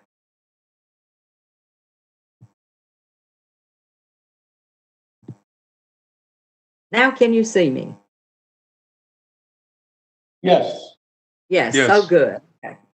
I was trying to unmute and I took care of the video. Before we begin discussion, I want to make the commission aware that I received calls from two people in the neighborhood or who represented the neighborhood to ask questions. One was Dr. Carla Dennis, who is the chair of the leadership committee at Oconee Street United Methodist Church. She had been contacted about a community meeting at the church, and the church is closed. And she asked me if there was another meeting set. I told her I did not know, but that she should contact Smith Planning for that information. Then I also received a call from Christine Overdevest, who asked me how she might give input into this discussion with the commission. I asked her to contact Smith Planning. She wanted to know about the plan, and I said, you need to call Smith Planning. And they were supposed to meet with the neighborhood, and so I'm sure they will work with you on that. And then she asked me how to give input, and I told her the two means of giving input, to write input or to come to the meeting. So I wanted everyone to know who I had spoken with and what that discussion related to. All right, now we'll move forward with any discussion by members of the commission. Kristen. I'm gonna unmute. So I have a couple questions. And I remember when this came through, I guess it was a couple years ago for the apartments. And I was trying to think of what was proposed on that part of the property where the houses are proposed now. Was it other houses, or was it an expansion of the second building? What was that portion supposed to be? Rick, maybe you can help me out with that. It was amenities. Oh, you muted, Rick. Was it a pool? If you can give me 1 minute, Kristen, I'll go find that and show it to you. That's okay. It was not, I can speak enough to answer the question. And I saw Ed nodding, so I think I'm correct. If I'm incorrect, you all please correct me. But it was amenities. A pool was a possibility and some other amenities. There was not housing. Okay. And then one concern I had with I get when we had the last conversation, there was the parking lot that kind of split between the houses, and there was some concerns about that. I have driven through this neighborhood though, and what did strike me was the number of cars packed around all of the other houses on this street. And so I was just I was curious how, if that's a parking lot supposed to be shared between the residences and the business, or the offices, how that might be enforced, or what would happen when there's a lot more cars planned in that lot than there are tenants, that sort of thing. Are you asking Smith Planning to answer that question? Yeah, sorry. I guess that's a question for the applicant. Okay. Sure. Thank you. Yeah. So there are 10 bedrooms. And the parking lot that is between the two uses has 17 spaces. And so the property manager there, each one of those beds, when leased, will essentially have a parking pass for one of those. Now, of course, we know that people have guests and people come over. And so the shared parking between the schoolhouse offices and the multifamily will kind of police their own parking to make sure that they use both of those lots just for their uses. Now, one thing about the on-street, so in other words, I'm saying that to try to show that hopefully these students in office is not going to contribute to even more parking in the street along South Poplar and Little Oconee, because enough parking is provided on site. Does that answer your question? So are you saying that the lot in front of the office building would also include some spaces for the residential business? Yes, I mean that, and if y'all want to, correct, that's essentially correct. The Grail Construction and Chase Lawrence, the two developers here, I mean, this is a mixed use project between their two, both of their uses. And if you know where their offices are on Millage, the Lane Hall, the former Piedmont, they have a similar setup right there. Grail Construction's office and actually College Town's office, and then they have residential above. And right now they are managing that kind of together, their shared uses. So this is not exactly the same as that, but essentially that's what they plan to have an arrangement just like that to be able to take advantage of the flow of office versus student, multifamily parking and needs. It's also if it's okay if I speak on the Absolutely, topic. yeah. It's also the reason why it works well is because commercial office is basically 9 to 5, and the students, when they're coming in more often than not after that. So it works really well. It sort of self-manages itself.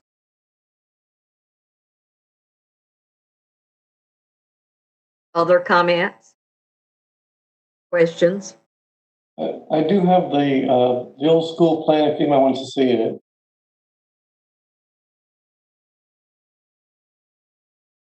Would you like to see the old school plan? That's all right. Now that Maxine's mentioned it, I do remember what that looked like. But thank you, Rick. Thank you for pulling that up. Other commission questions? Yes, Joey, and then Matt. Okay. I would just like to say, seeing the staff recommendation of denial, I really like this use of what they're doing with the school. I like turning it into business over adding 39 more beds. I understand the denial is looking at the architecture of the housing in the back, but I feel that it fit. I feel like it fits the area. I think it's a nice transition from this building to the area. As we've seen in the slides that came up, there are other 2-story buildings in the area. There are buildings of larger scale, residential buildings of larger scale there. So I think it fits very well. So I'm kind of confused as to why that would be the major item of concern when I think this is a good fit for this property owner. It's doing a tremendous job in revitalizing this building, which needs it desperately. This building is a great asset to Athens, and I think it would look beautiful when it's finished. And adding those houses in the back, I think, would fit well within the community. So I really like what's before us right now. Thank you. Other comments? Yes, Matt. I'm sorry. I have mixed feelings. I love the office component of this project. I think it's a nice restoration of the historic building, and is a better use of the historic building than 39 bedrooms of student housing. At the same time, I am very sympathetic to many of the points made by, I hope I'm pronouncing this right, Ms. Overdevest, the neighbor, and in particular,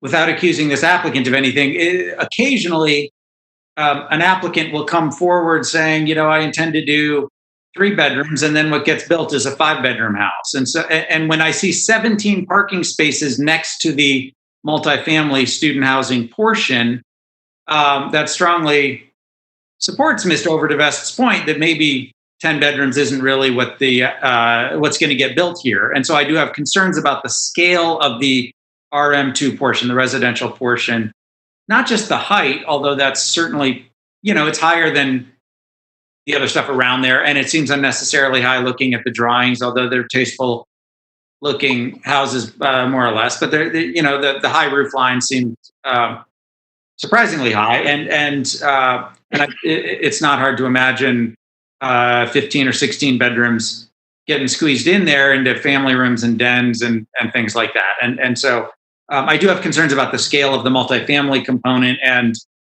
yet I'm very attracted to the office component. And so I'm of two minds, and I haven't yet decided how I'm going to vote. I'm interested in hearing what other commissioners' thoughts are, and maybe from hearing from the applicant whether they would have any problem with a condition that 10 bedrooms is what's proposed, and 10 bedrooms is what's going to get built, and 10 bedrooms is what's going to get rented, and not 15 or 17 bedrooms. Because I do understand the neighborhood concerns about UPS trucks and lots of additional traffic that's brought by that many student bedrooms that far back on Poplar Street. Can I respond to that? Oh, just a moment. Did you ask a question, Matt? Did you ask for a response from? Yeah. I'd be interested in hearing from the applicant if they would have any hesitation about making the promised number of bedrooms be a condition of an approval. Ed?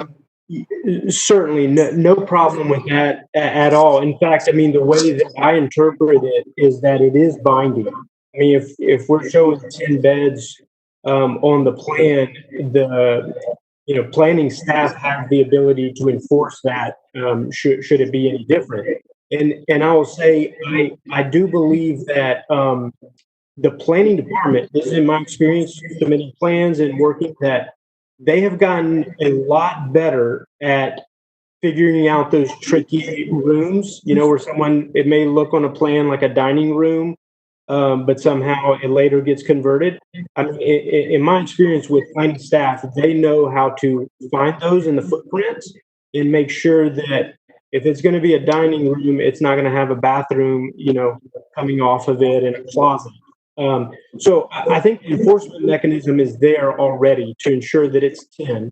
And if I could, real quick, on the number of parking spaces, the 17 spaces next to there, the only reason we are showing 17 spaces is that is the total number required to satisfy the parking requirements of the multifamily and the schoolhouse. And we could have dropped that number, but we would be potentially getting into waiver territory. And then we were very hesitant about asking for a parking waiver in a neighborhood where, there's the perception of a lack of parking already. So we did not want to ask for that waiver. We felt like it would be hard to justify that.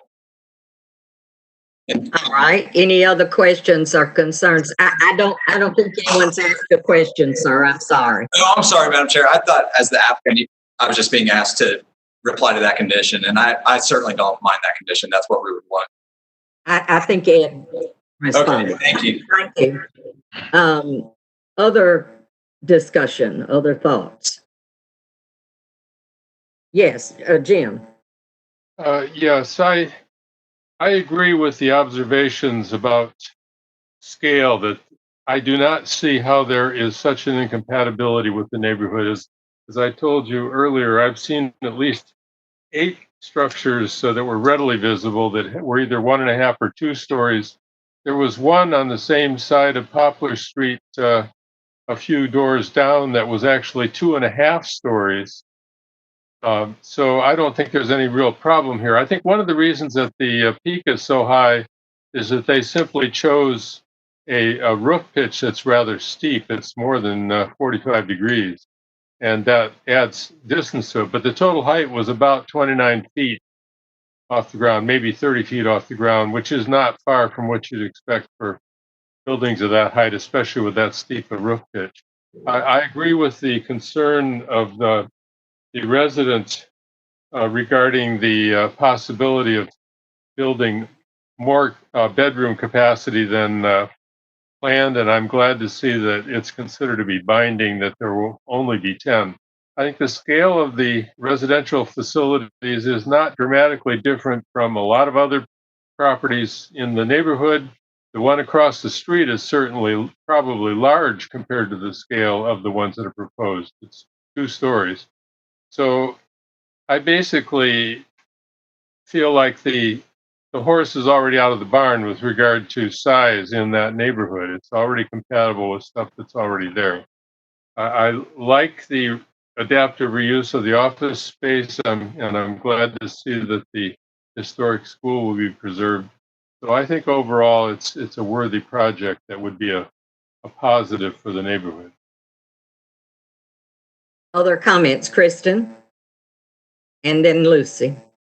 Oh, if Lucy wants to go first, since I've already said something, I'm fine with that. Lucy? Okay, that's fine. Matt has brought up something that I think really bears a lot of thinking about on the part of the Planning Commission. In the past, we have required floor plans so that both staff and the Planning Commission could actually see what the potential look at the interiors of these residential places would be. And that would be a very quick way for the planning staff to evaluate exactly what the layout of the interiors would be. And I think we are in a position, especially with something binding, to request those floor plans, depending on what happens tonight, and make sure that they go forward with the request to the mayor and commission. Matt, do you hear what I'm saying? Yes. Did you ask me that, Lucy? I'm sorry. My audio. No. I was just saying. I was agreeing with you and some of the points you brought up. And one way of alleviating any kind of question would be requiring floor plans. Sure. And would these be binding? Yeah. Isn't this a PD? Yes, it is. Yes, It's a PD. To make it a condition of approval, we will add that as a binding plan. So is your suggestion, Lucy, that that we would table the application pending submission of satisfactory floor plans and then perhaps plan to vote on it at the next meeting, so that the Planning Commission could see floor plans that seem consistent with the representations? I would be comfortable. Am I still on? Yeah. I would be comfortable with the planning staff receiving them and having them go forward with their evaluation. On the other hand, if we want to table it and look at it another time to see what the floor plans show us, we have had this problem in the past. And we had floor plans to examine, and there were places literally where you could see where the dining room was, and adjacent to the dining room was a full bath on the first floor. So I think, we're in a position to evaluate, but certainly staff is as well. Okay, Joey had his hand up. Then Joey, have you already spoken? Yes. Alice, let's let Alice go first, and then we'll come back to Joey. Alice. Thank you. I've had such a long history with this property in my years representing it on the commission and now as a planning commissioner. I do want to say I'm very happy that we're getting an office use if we approve this plan in front. I think that the idea of requiring floor plans to go forward to the mayor commission makes a lot of sense to me. I know exactly what Lucy's talking about, but I do trust the planning staff and then subsequently the mayor commission to evaluate those. I don't know if they need to come back to us. I feel like the applicant is operating in good faith here and wouldn't mind providing those as part of the binding site plan. Other comments? Kristen? Oh, Joey. I'm sorry. May I do Joey for? My one question was on the binding, making the floor plans binding. Is that meaning rooms as they are when they're built? So for future 10 years, 15 years down the road for renovation, is that binding plan forever? Can they not knock down walls or make a bedroom bigger, take 10 down to 9, take a dining room out, make a bigger kitchen? Not with any permits. I mean, if you make it binding, the floor plans are binding unless amended through a PD amendment process. That's going to be binding forever. I would have a problem with making them binding. Now, bedroom numbers, yes, but the entire floor plan, I have a problem with that with future renovations and things like that. Well, I think we meant as far as the I would say as far as the number of bedrooms, now, every time there's a PD, we usually get some changes through permitting, but there's basically three processes. There's minor enough where Brad feels comfortable enough they can make a few changes through permitting. There's the ones that they send around to the mayor and commission for 15-day review. If no one has a problem, we can make amendments. And then there's the ones that have to go all the way through the system again. I mean, if they're going to add something minor or change it here and there, I don't think we're going to run through the whole system. Main thing is going to be make sure that they keep those 10 bedrooms. And of course, the architecture itself is binding. The exterior, the size, the scale, the materials. So yeah, it's going to be very limited. I can't say they can't make any changes. I don't think it'll be like a house museum, but there'll be enough where they'll have to keep the 10 bedrooms. Okay, Kristen. Yeah, I guess my one thing about the houses, I mean, it's like on the one hand we have this amazing plan with this office building with the former school, and it's beautiful and I love it. You know, the houses, it's like, I guess it's just overall the whole thing just kind of you know, it's one of those things where you drive around the neighborhood and yeah, you can see the old houses, you can see the, you know, 1 story, 1.5 story older houses, and then you see the new houses, and you're looking at the map that the applicant showed of the square footage. I mean, yeah, you're right. There's 2,000 square foot houses. They're all built in the last 10 years. You know, are they representative of the neighborhood? I mean, I guess it's if you raised my neighborhood and built new houses and said, look, they're all in the character of the neighborhood. I mean, it's like we have the neighborhood that we have now, and it makes me sad that this neighborhood has been torn apart so much. I don't know. I mean, the people who know me know I love historic preservation, and I am all about keeping these older houses. At the same time, like it's not like there's a house there on this lot that we're losing.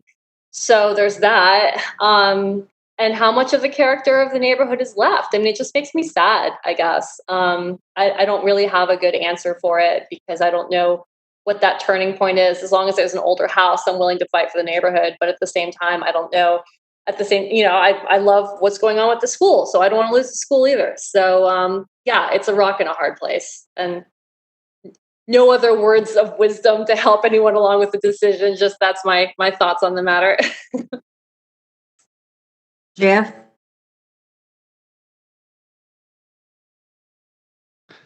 I just wanted to say that poor Cars Hill has been getting beat up on for a long time. And yeah, if we had a time machine, I would roll it back and I would fix all of these problems. I'm certainly sympathetic with the neighborhood and the streets. I've driven my big pickup truck through there, and it's hard to thread the streets sometimes. I hope that providing enough parking for the very limited number of bedrooms here would alleviate some of my fear was on street parking, that there would be so many more people parking on the street, and it sounds like that's been addressed. I have a little bit of heartburn over the size of the structures, but as has been pointed out before, the one directly across the street is equally as imposing and possibly even a little uglier than the renderings we've seen. and that's not the only one in the neighborhood. So I think we and as Kristen pointed out, we're not losing a structure. We're sort of a different kind of structure is marching into the neighborhood, but it's one that's been marching in for some time now.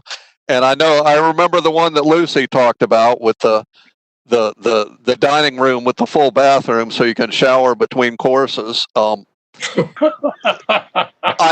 I'm confident that planning staff and plans review, if there is a plans review, they're sharp enough to identify these things and go, no, that's a bedroom. So I don't think. I think we can just put a limit of 10 bedrooms on it, make that binding, and I trust the applicant to not try and pull a fast one on us. So, you know, and it gets us a good renovation of the school that doesn't that keeps the interior as well as the exterior. So I'm happy about that. So that's my comments. Thank you, Jeff. Other comments? Matt, and then Alice. I just have a question for the applicant, which is, I assume the floor plans already exist. Is that correct? Do you already have floor plans for these planned houses? I believe that we do. Chase may be able to confirm that. I don't have the files with me, but I'm almost sure that, it may not be a final floor plan, but at least it would have the general layout of the beds. I know that. I know it shows where the kitchen is, living, and beds. That's correct. We do have final floor plans, and we are in a position to submit those as binding as part of the PD. As promised, no condition there. Great. And one follow-up question to that. How many bathrooms are on the floor plans? It's bedroom, bathroom parity. Okay. So each of the floor plans has a comparable number of bathrooms. Okay. The two duplexes each have three baths. Yes, sir. We cut out a lot of space trying to remove any scale or massing from the rear of the structures. So they're efficient floor plans, and I've seen them, and there's no way you could fit anything else in them. So no fear there. Alice? Thank you. Just I don't want to prolong this discussion too much longer, but I did want to say, sort of piggybacking on what Jeff said, it is true that this area got rezoned RM2 back in 2000. This is sort of a connection to the previous application that we dealt with. There are these zoning vagaries. Maybe if we could go back and do things a little bit differently, we would do it differently. But that ship has sailed. This is definitely RM2. I did want to go back to Rick's comments about the staff recommendation for denial, and just remind everyone. Let's reflect on the idea that when we have a special use request like this or a PD, the idea is that we grant waivers and then we get some community benefit in return. I'm hearing from the member of the neighborhood who was here tonight, and also some other communications that we got, that the neighborhood is not clear that there is a genuine benefit. However, I would say, again, with having some experience with this property, the preservation of the school building and the fact that will be office use is, to me, a tremendous benefit to the community compared to what was proposed before and what could be built according to the underlying zoning. It's all going to come back to us because it's in the airport zone. But I do feel, I appreciate staff's kind of conservative approach to our future land use plan. They really want to support it and uphold it and adhere to it. In my opinion, as a planning commissioner, I think that we're getting community benefit out of this that justifies the requests. Other comments? Sarah? Sorry, I'm prolonging things a little bit, but I just wanted to, Matt's initial comments he made about some ambivalence about this project, I pretty much agreed with everything that you said, Matt. And I honestly, I want to respond to and compliment the Dr. Overdevest from the neighborhood for coming and really making us think about this. I think that neighborhoods like Cars Hill need more advocates like you. I do feel like this community kind of gave up on this neighborhood. I do think that getting the schoolhouse restored is the best thing we can do for it. I don't love the houses. I don't love that kind of housing. I don't think we need more of it. But I do understand that housing is what makes this kind of project financially viable. And I feel generally sort of willing to, give that to get the schoolhouse finally restored. So I just, I wish we had more people coming and advocating for neighborhoods like she did today, and she did it the right way with the written comments as well as coming. And I just want to sort of acknowledge that. And you know, it seems like our work sometimes is kind of making these harder decisions and having to make compromises, and I guess that's part of it. And so I guess, you know, ultimately I will plan to support this because I really want to see that schoolhouse finally get restored. And if this is our best way to do it, then I'm in. Anyone else? If you all only knew how hard it is for me to wait last. It is very difficult for me. But here goes. My mother taught me that two wrongs don't make a right. And so that's where I struggle with this. There is probably not anybody in the whole of Athens, Georgia, who wants that school to be fixed more than I do. And I absolutely love what you all have proposed, inside and out. It really shows what the school was as well as what it can be. And so that is the struggle. I have a hard time even using the word ambivalence. You know, I don't know how to put the two together. As I said, I just wholeheartedly embrace what is happening with the school, and I absolutely abhor what's happening in the back, and that's not overstated. I think that in our society, well, let me say, I have found that in our conversations and in what you showed, and if I'd been on your end and wanting to do what you wanted to do, I probably would have done the same thing. I just don't like it. It bothers me that we take what should never have been done and make it be, well, this is what it is, so we're going to keep doing. We're kind of doing that in our society, in my opinion. We promote wrong until wrong becomes right. And so I think on Cars Hill, in terms of housing, we have promoted wrong, and we get one in here and one in here and one in here until now wrong becomes the prototype that we're saying, well, the one across the street. I said the last time we talked about this, the monstrosity across the street that should never have been done. We knew when it was done, it was going to become the prototype. And you just confirmed that tonight. Right across the street, there's a house that's even taller than this. So it has become the prototype. With all that said, I guess that's not your fault. But I don't know whose fault it is when we keep doing wrongs as if they're right, and then so many wrongs make it be what's right. And what has happened to Cars Hill is wrong. I mean, it's just wrong. I still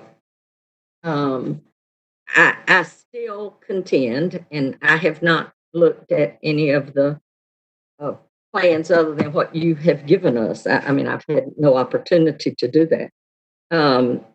But I have to contend that those two structures could be reduced at least by a bedroom each. I mean, something you could give. We ask you to give something, and I don't hear any giving on those structures. They're taller even than they were. And there's not an effort to say, well, we'll at least take a bedroom. At least we'll take a bedroom off the floor. I mean, just something. And I've not heard that. So it's bothersome to me that I appreciate the reduction of the waivers, but I don't think that was probably very painful for you. And when it got to the painful part, then we kind of stopped. So let me see if I have any other pontificating that I want to do. It's just, Kristen just said it. I mean, the bottom line is it's just sad. It is sad.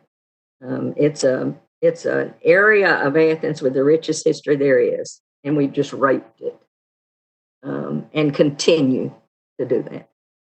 So I guess that's enough for me to say. And I don't get a vote, so I bet you're excited about that. Okay. I don't know what I do because I'm so committed to the school, but I'm so opposed to what's in the back, and I feel like you could do something a little bit different. But let me say this one thing. I heard the neighborhood complaining about 10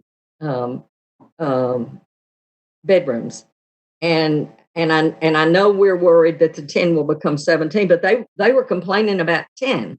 And so now we're excited that we've got it so that, oh boy, they won't get but 10. Well, they were complaining about 10.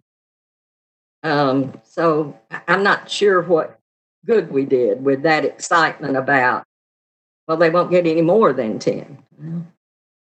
And then one other thing, I guess the most difficult for me, if you've lived in the area and you've tried to move in the area in an automobile, it's almost impossible. And honestly, I'm astounded that we have word from the department that there won't be any transportation problems in the area. Gabe, did I hear you say that? Is that what? Who was it? Ed? Somebody said, and he said, you can quote me, we approve of this. So, well, I'm sorry, but he hadn't lived on that street.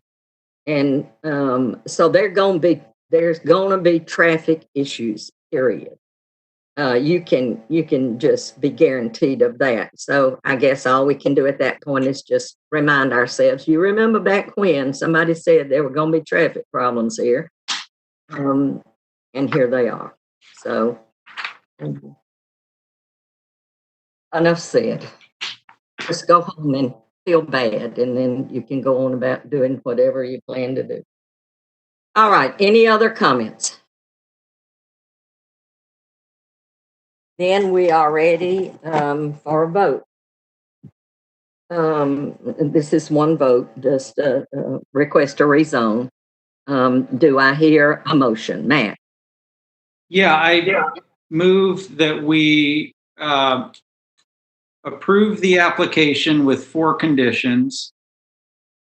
The first 3 are as stated in the staff recommendation. And the 4th is that the applicant shall submit floor plans, which shall be binding, reflecting 10 bedrooms and 10 bathrooms and no spaces that can be converted into bedrooms prior to planning department staff within 2 weeks for submission prior to submission to the mayor and commission. We'll actually need them by the end of Tuesday, Tuesday noon. And it sounds like they have them. Okay, yeah, I will accept that, or I'll amend my own motion in accordance with what Rick just said. Submitted to planning staff by Tuesday noon, Rick? Yeah, that's good. Thank you. Do I hear a second? I'll second it, Maxine. Lucy, thank you. And is there any other discussion prior to the vote? Anyone have any questions or any statements you want to make? Okay. I have a question, Maxine. This is Sarah. Yes. I'm just trying to kind of pick up on some of the comments you just made, Maxine, about thinking about bedrooms. And I'm wondering if there is interest in this group in discussing the bedroom count.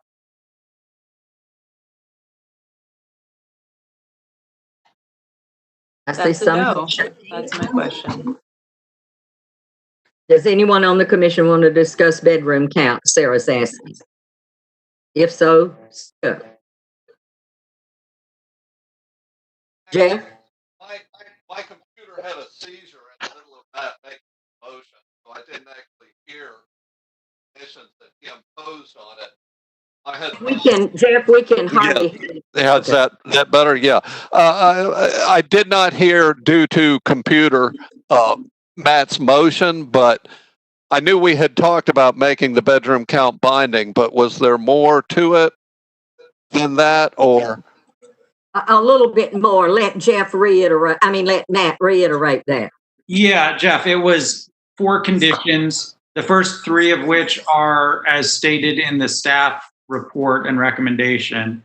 And the 4th was, and I'm paraphrasing here, the applicant shall submit floor plans, which shall be binding as part of the application, reflecting 10 bedrooms and 10 bathrooms and no spaces which can be converted into bedrooms, to the staff by Tuesday at noon for staff approval and submission with the package to the mayor and commission.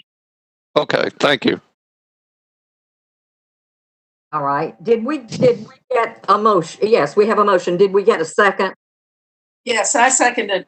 Thank you, Lucy. And hearing no other questions or comments, we'll move to the vote. Rick, can we have a roll call vote? Paul? Aye. Yes. Kinman? Yes. Morales? Yes. Rowland? Yes. Scarborough? Yes. Tucker? Yes. Anderson? Yes. And Beresford? Yes. Unanimous? All right. We have finished with our applications. Let me gather my things together here so that I can find my agenda.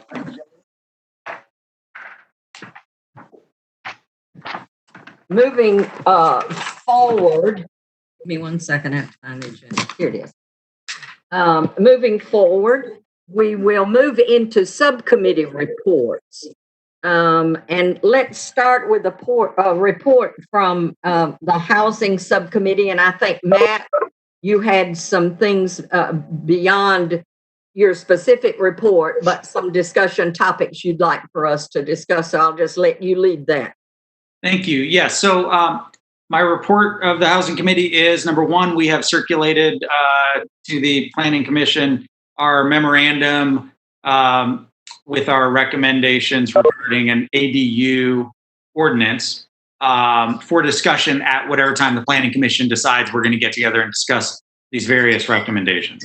And related to that, I wondered if we could talk for a moment today about how we intend to proceed in that regard. Do we want to, it seems to me like maybe not the best idea to tack them on to the end of our regularly scheduled meetings, because sometimes these run long and people have other obligations and so on. And so it may make sense to set up a dedicated meeting of the entire Planning Commission to discuss different recommendations that the committees are generating in the course of their work. And I just wondered what, Maxine, what you thought about that, how you thought it was best to proceed, and if anyone else had thoughts. I have just some thoughts that have come since your questions, your email. They're very good questions, and in fact, some questions from our committee related to even the nature of the reports themselves, expectations for the reports themselves. And so we might even tack that on as we discuss. Before we move into that, do you have anything that you want to tell us? You all have finished your work with the accessory dwellings, is that right? For the moment, yes. We've generated that memo, and we're moving on to other topics. We've moved on to other topics, and we're talking about inclusionary zoning now, and then things like duplexes and triplexes and stuff like that. So we're continuing to meet every 2 weeks, alternate Tuesdays, and into the foreseeable future to with plenty more items on our agenda to talk about. Okay, we understand. We get it. So let me. I'm certainly not making this decision. I'd like for us to make it together, but I'll throw some things out that came to my mind after your email came. I totally agree that the context of a planning commission meeting is would be very challenging to have in-depth discussions about topics that we've spent months delving into.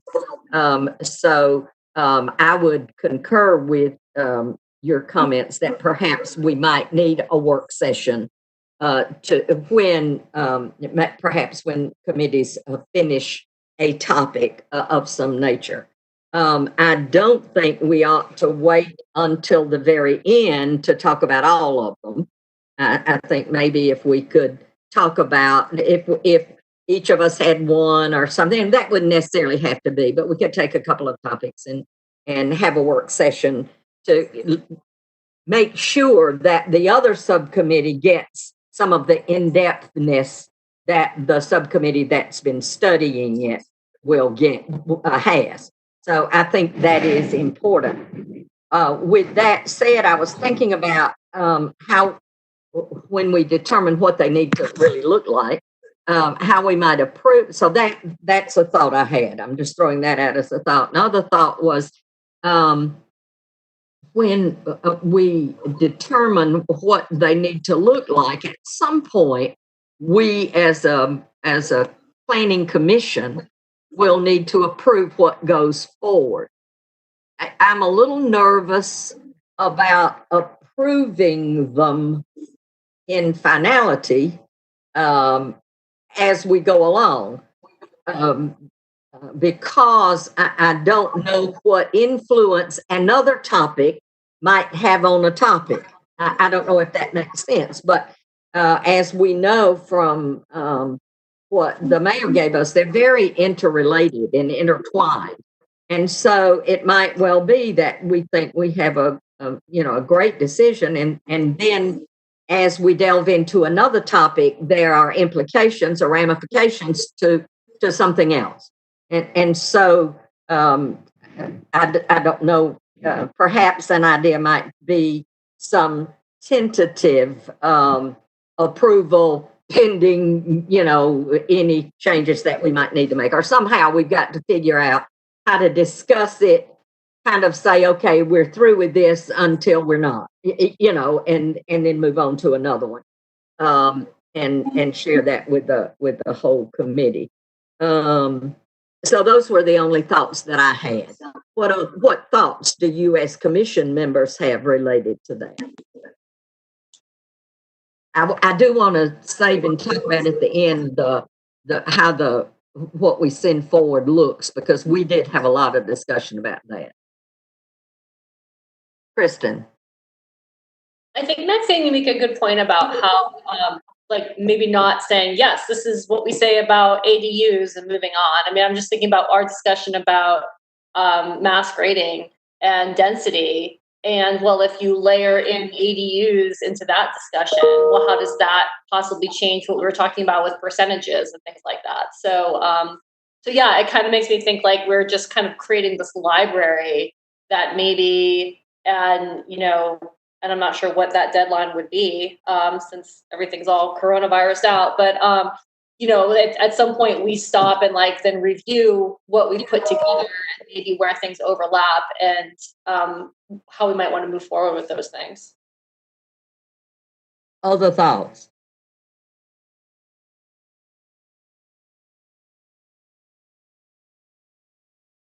Oh, go ahead, Jeff. Yes, Jeff. One thing that we've done in our committee that I like is that our discussions are kind of open-ended in that we reach a point where we go, okay, this is the sense of what we want to convey, and we don't necessarily nail it all down to the end, but we get to a point where we can say, okay, we understand this topic and we think we know what we want, so we're going to make these notes and have this sort of agreement.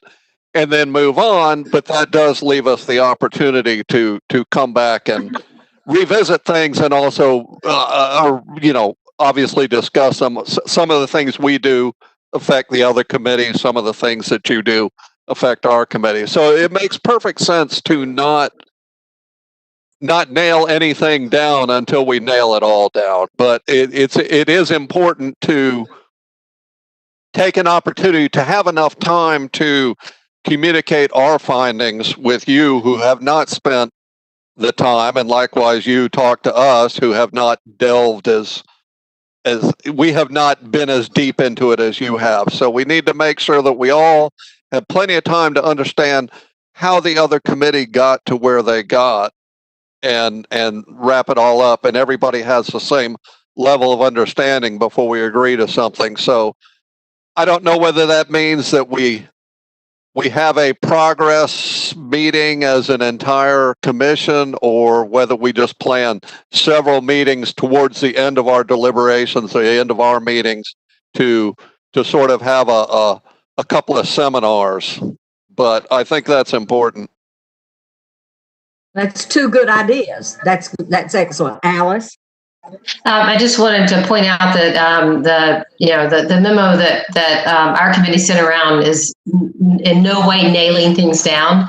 It's just a very, very cogent report on what we've done and the conclusions that we've drawn. And Matt, had working with planning staff, was able to recommend some suggested code language, which I think is a very good step forward. But that's the reason why we decided to do that, was so that the rest of the planning commission could react to that.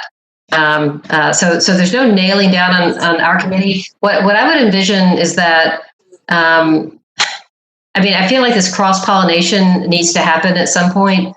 I would envision a work session dedicated to each committee's work, where the other half of the planning commission can react to that. And then that will help us to understand where that cross-pollination is. We already, in talking about inclusionary zoning and actually talking about ADUs, we've already gotten into the land use half of the planning commission. We're very aware of that.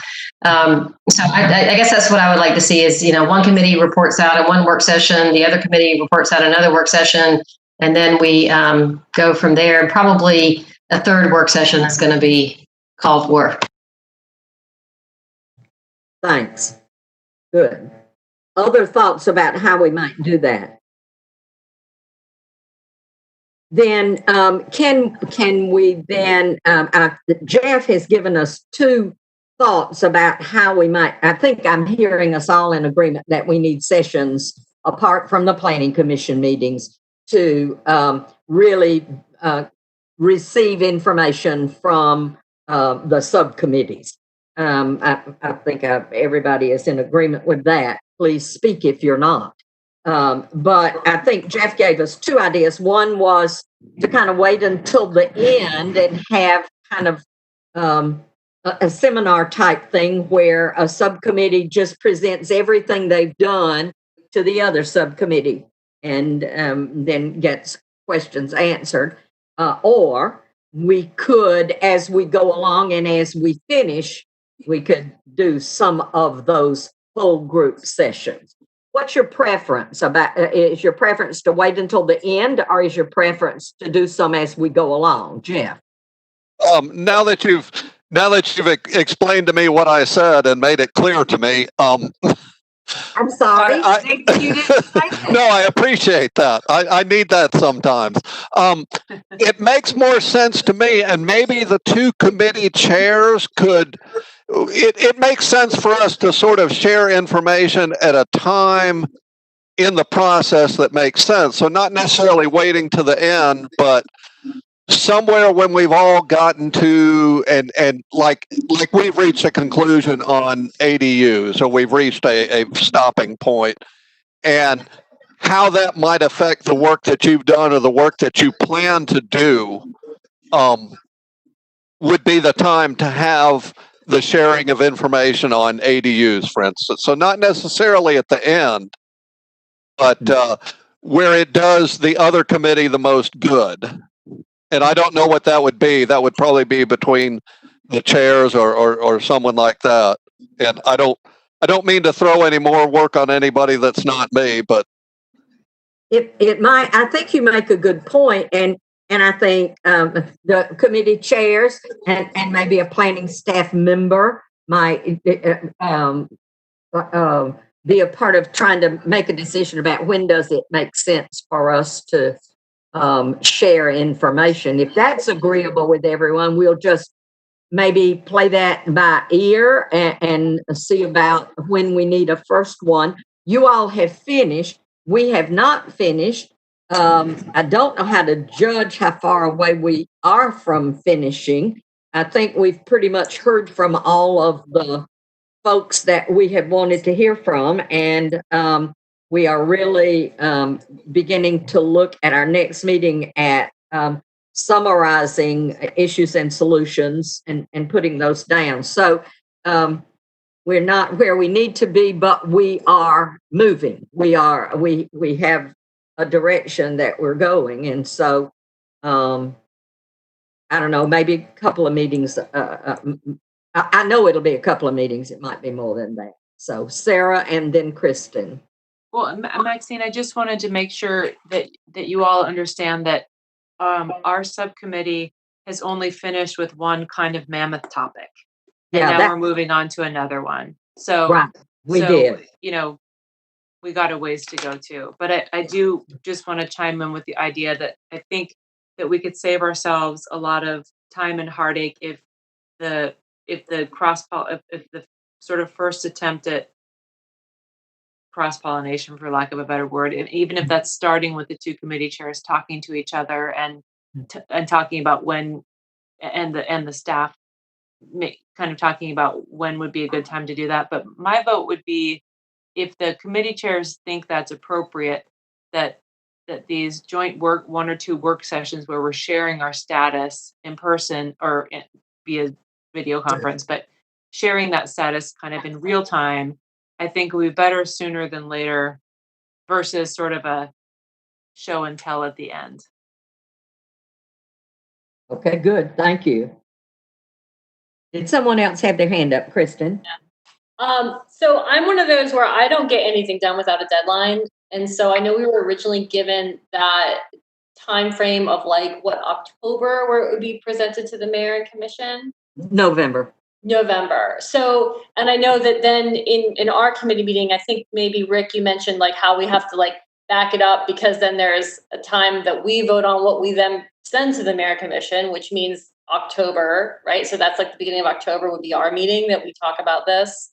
Mm-hmm. So then, but I guess, so my question is kind of twofold, where one, has that November deadline changed at all because of, you know, everything that's going on?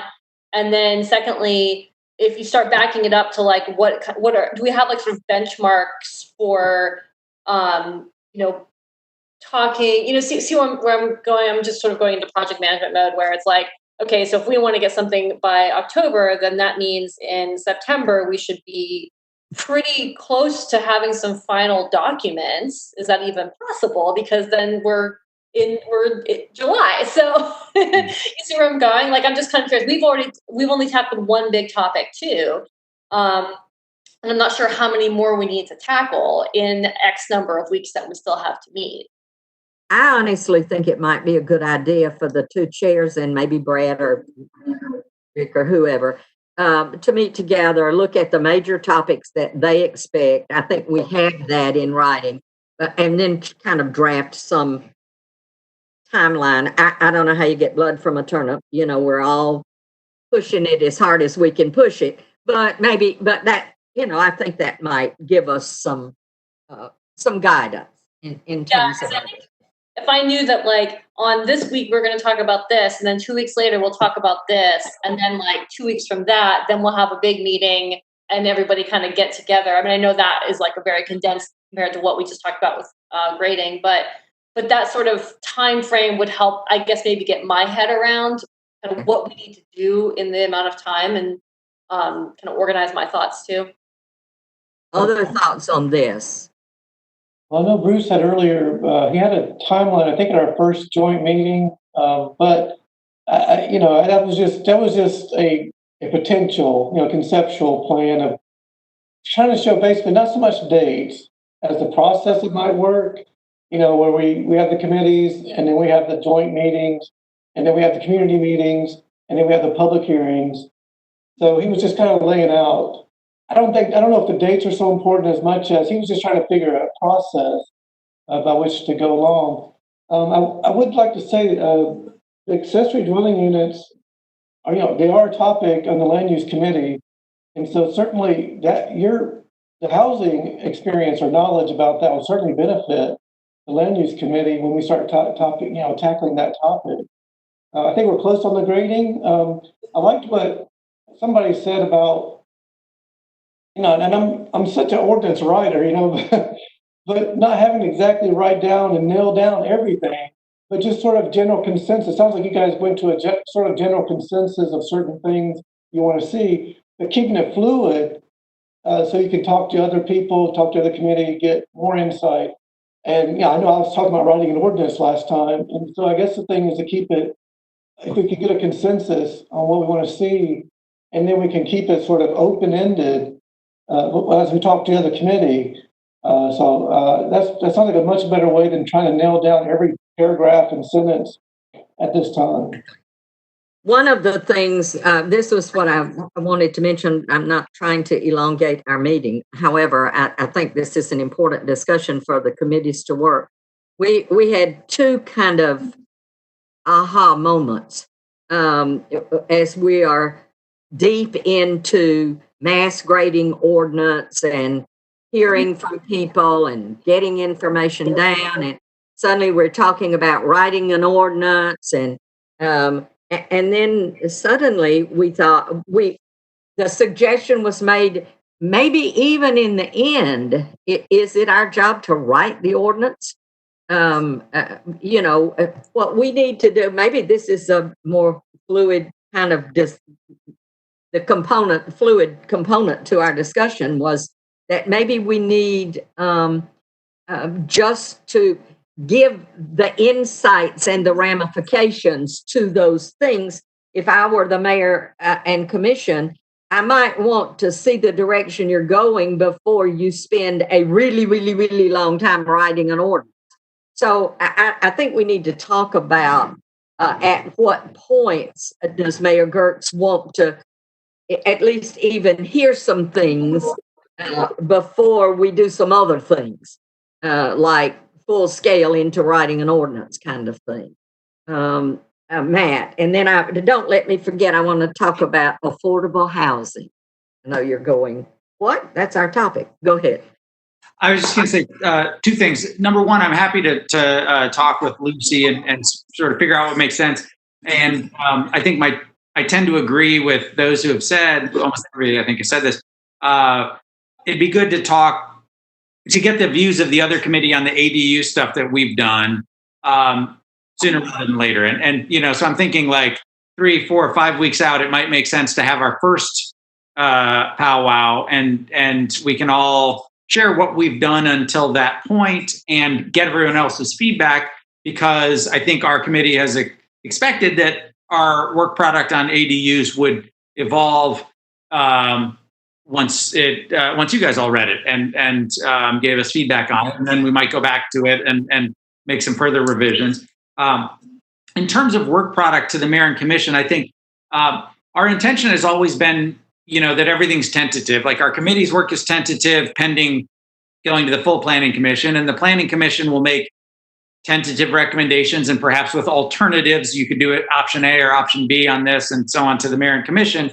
And here are some pros and here are some cons, and then give them the benefit of all of our thinking on this, and then they make the final judgments on what to do. In terms of whether or not to write specific ordinance language, it was Mark Bichuk who suggested originally, as we were working with this memo, he said, I think something that might make it easier to for every layer of people that's going to read it and think about it, to think about what it means is throw out some draft ordinance language. And on ADUs, it was easy to do that. It didn't take a great deal of time because there's so many college towns with ADU ordinances that have wrestled with this. And so we looked at a bunch of them, and if we loved a provision from Gainesville, Florida, or Fayetteville, Arkansas, we just stole it.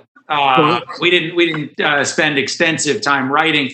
We did then debate some of the peculiarities, and we put in some bracketed alternatives and so on, solely with an eye toward helping the rest of the Planning Commission and then later the Mayor and Commission understand what our conclusions were or our opinions were, but fully understanding that, of course, the Mayor and Commission will ultimately filter this through the city attorney's office, and they will use our suggestions or not as may be appropriate in light of Georgia law to write a good ordinance that'll work well here. So it's just intended as an illustration of how you know, in part because we're trying to help the reader understand it, and that includes the community later on when we go to community meetings. I think community members who are thinking about how do I feel about ADUs will find it helpful to see what an ordinance might look like that would govern their process of building an ADU. So it's all tentative, and it's all just suggested, you know, language to help people understand. That's really helpful. We ended up saying that we too thought that there needed to be, and I don't think I'm putting words in our mouths, folks speak if I am, but that we thought we needed more narrative, but not a lot of words. You know, a lot of words people don't pay any attention to, but a narrative about where we got and why we got there and how we got there and what that meant. So it sounds like some similarities.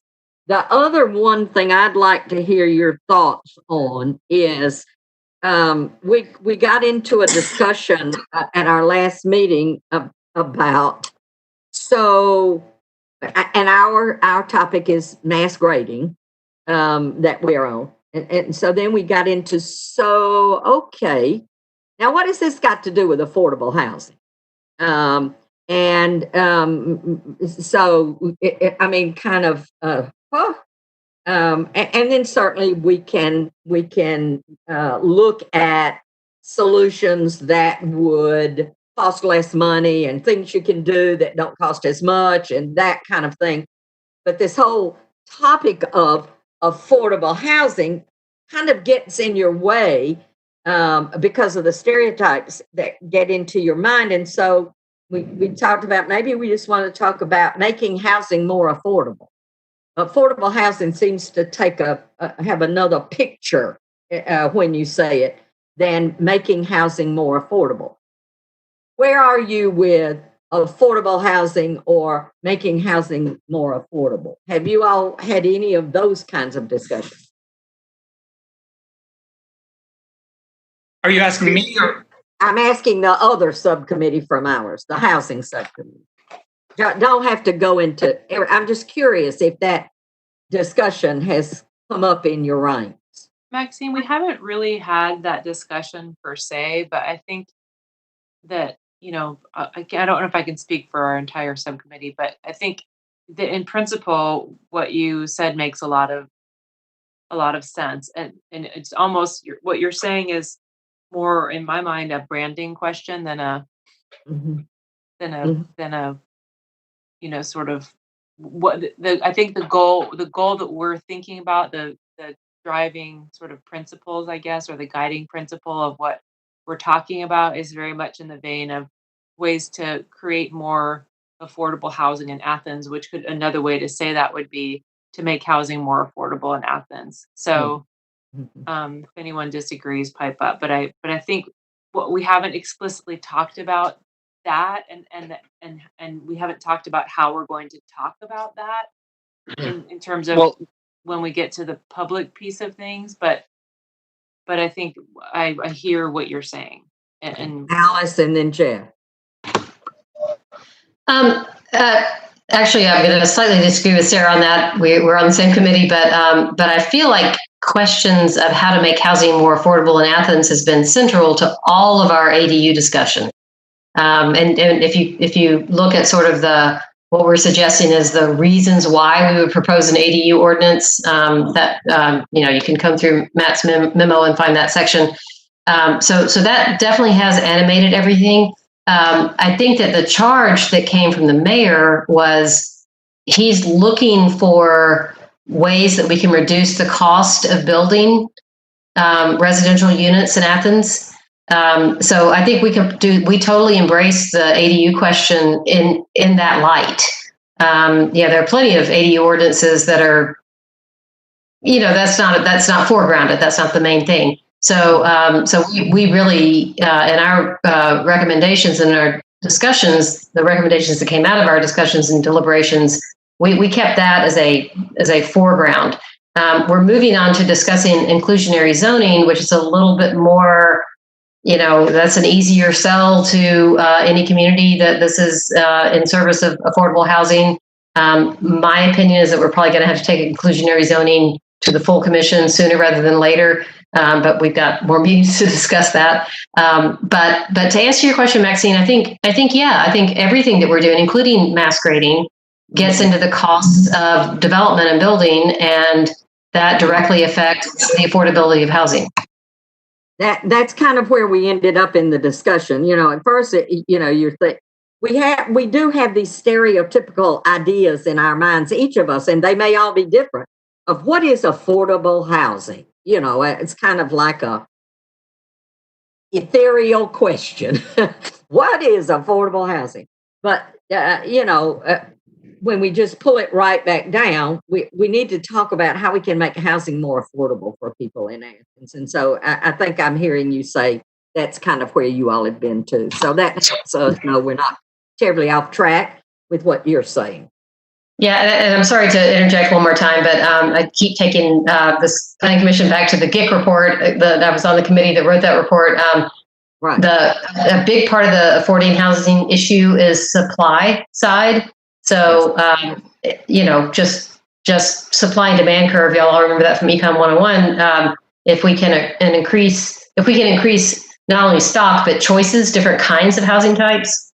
And so I think everything that Kelly asked us to do, Mayor Gertz asked us to do, is chipping away at different angles of that problem. How to reduce the cost of building and how to increase the number of units at different. Not just, the $350,000, 2.5 house. Yes. All right, Jeff. Just play back what Alice said. That was my thought. Certainly everything I've thought about as far as ADUs has been in terms of how do we add that to the housing stock and make it affordable if it becomes a rental property. So that's certainly been our approach. And I do see how mass grading affects affordable housing. Yeah. But so I guess I don't really have anything to add to. Alice stole my thunder. That's okay. That's great. It helps me to kind of, just this discussion helps me because I think we're more together in approach than different, and that's good. Jim. Yes. Jim. Just one other point. I think both Alice and Jeff are right on the money, but I think the easiest way to think about creating affordable housing is to think of specific instances in which you can do that and then focus on them so that you can get something fleshed out that can be used as a tool to make it happen. Okay. Any other thoughts, Kristen? Windows open. I was looking back at our minutes from the other day. I did want to mention to the other committee how we had talked about that rubric of like weighing, and I was trying to get how we were talking about like some sort of checklist to go through with this idea of like here's the thing we're talking about, and how does it affect affordability? How might developers react to this? How might this improve the ordinance? How might the general public react to it? What are other stakeholders? Like this kind of rubric of affordability issues, I guess, or maybe things surrounding it. Like with the idea of, we were saying, well, okay, mass grading. Well, yeah, we could make some changes to the ordinance, is that really going to affect affordability overall? Like if we go into this process, and so we're thinking about having some sort of way to gauge. Well, if we make these changes, could that really have a big effect? Or are we just kind of muddling around with something that really would have a minimal effect compared to this other thing that we have yet to talk about? So I actually really like that approach once we got to talking about it. So I thought I would share that. Mm-hmm. Good, thanks. Okay, then I think perhaps in the next couple of weeks, or maybe I don't know, maybe the subcommittee chairs need to maybe talk with Brad and some of the staff, if whatever Brad thinks about timeline and how we will report to each other, and what are some where are we in light of being ready to report, and that kind of thing. And so maybe by our next planning commission meeting, maybe that meeting could happen, and could bring some information back. Is that a reasonable timeline to say that that meeting could happen and be ready to come back to the next planning commission meeting? Oh, absolutely. Yeah, I don't see any reason why we couldn't, subject to Brad's schedule, of course, and Lucy's, have that conversation in the next couple of weeks, and maybe even report by email about, here are 3 possible dates in August for a workshop or something like that. Maybe even before the planning commission meeting, certainly no later. Jeff? I had one comment. Is it worthwhile to go to the mayor and ask him in light of recent events, would he rather have a finished product or a good product? How important is the original deadline? I've always thought he was a reasonable fellow. So he is a wise person. I said exactly those words at our meeting. That Brad or somebody just needs to have a conversation with Kelly and say, where are we in terms of an update about this? There probably are some things that may be more important than others. So maybe there's a piece of this that they really want to see, and whether it's a big piece of the pie or a little piece of the pie. I don't want to turn in anything incomplete, but maybe a piece of a smaller chunk is something that we could deliver sooner if it was more important than another piece that requires more discussion and deliberation. I'm really, this discussion is affirming because it helps me know that our approach is far more alike than different. And so that's good. Matt, if someone, excuse me, Alice, did you want to say something? No, okay. Matt, somebody can, okay, Sarah. I just wanted to ask a quick question about sort of timeline. Is there, there's been discussion about public engagement happening in some way, getting citizen input or resident input to what we're doing. When had the mayor envisioned, and like when in this timeline is something like that going to happen? Would that be something that happens after the mayor and commission have a look at our product and deliberate and come up with proposals that they then want people from the community to give feedback? Or is it much earlier than that? Does anybody know? It was my opinion in the beginning, before the pandemic, that was going to happen before things went to the mayor. But honestly, I think from hearing how you all are working and from kind of our casual discussion the other night, I think we need a discussion with the mayor. So I think for me, if these subcommittee chairs could talk and talk with Brad, I think those are 2 or 3 of the kinds of things, timeline, potential or possible change because of the virus, all of those kinds of things, then we would feel better when we came back. So let's, if it's all right with you all, let's let those two folks talk with the department staff, and then we'll be ready to share something next month. Is that okay with everybody in terms of timeline as well as product? Oh, great. I love the thumbs up. Thank you so much. Okay. I don't have any chair report. Rick, do you have any report from? I need to stop. Did we finish that discussion? Have we said everything we need to say about that discussion? Thumbs up. Great. Excuse me. Rick, did Brad leave you any planning director's report? I know the mayor and commission actually meet next week, so there's been no items to report. Okay. Any miscellaneous announcements?